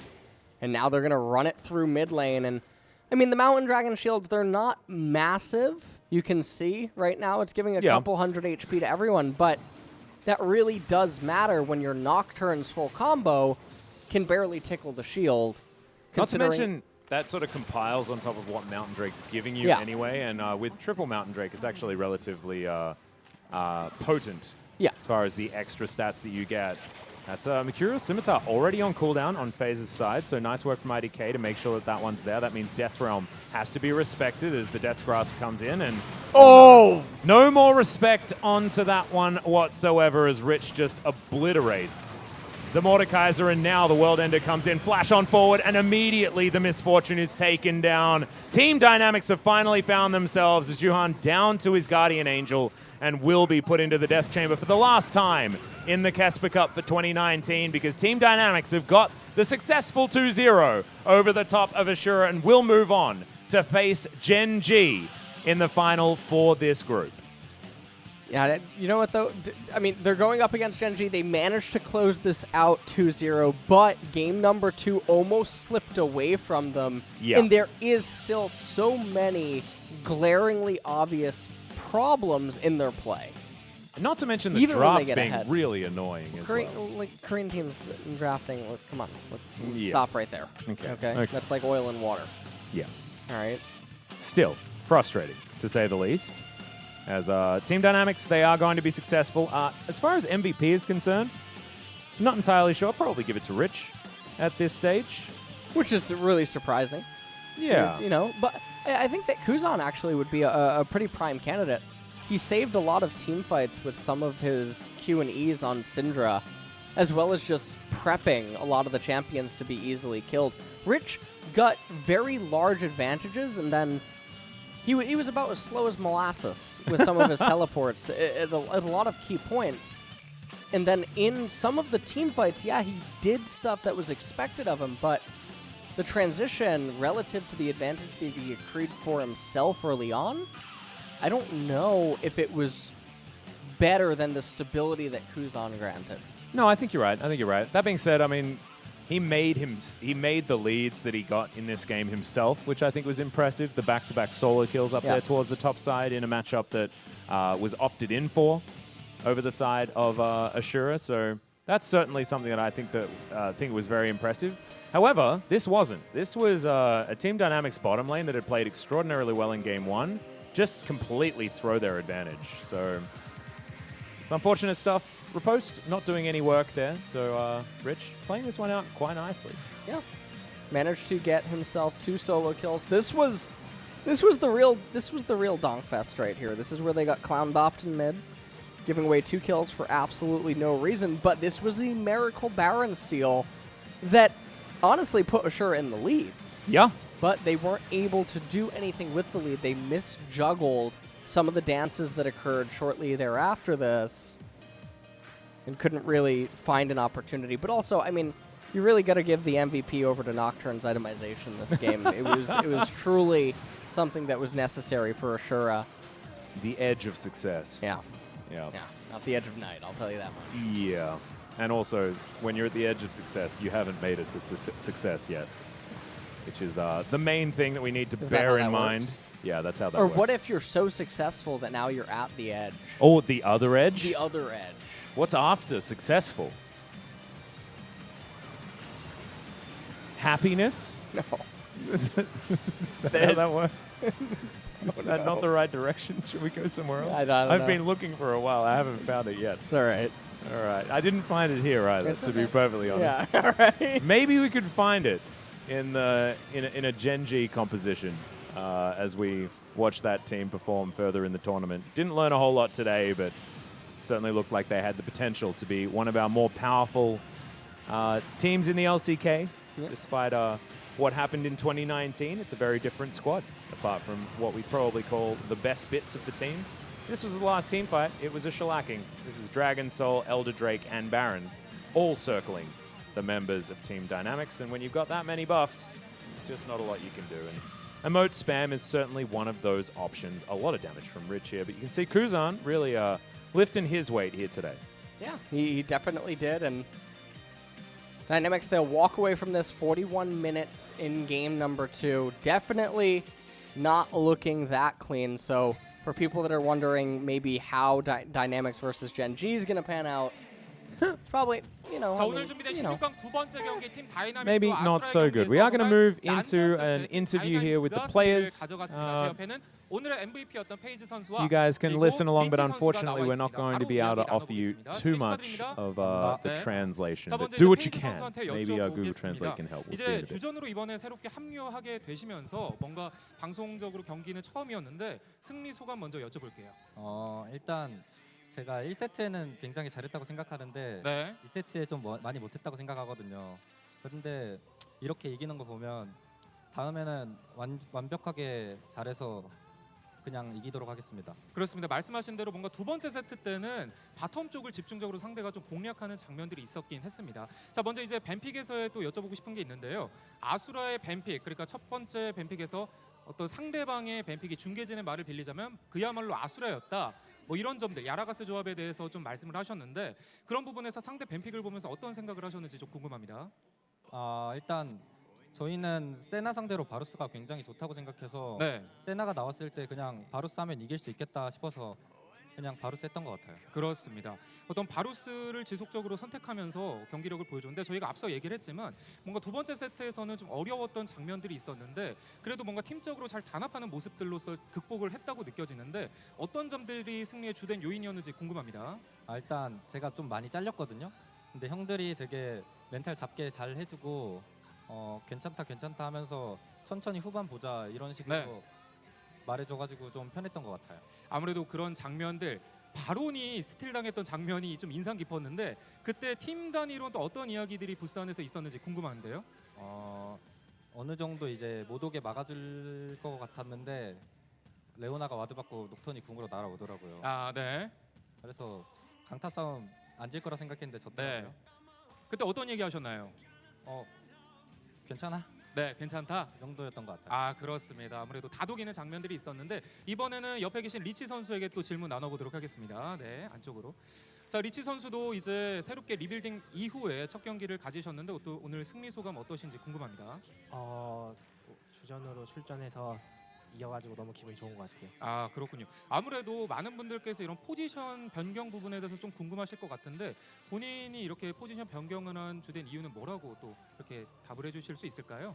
그냥 챔프 폭이 네. 저 탑이 제일 어울려가지고 탑으로 하는 것 같아요. 탑으로.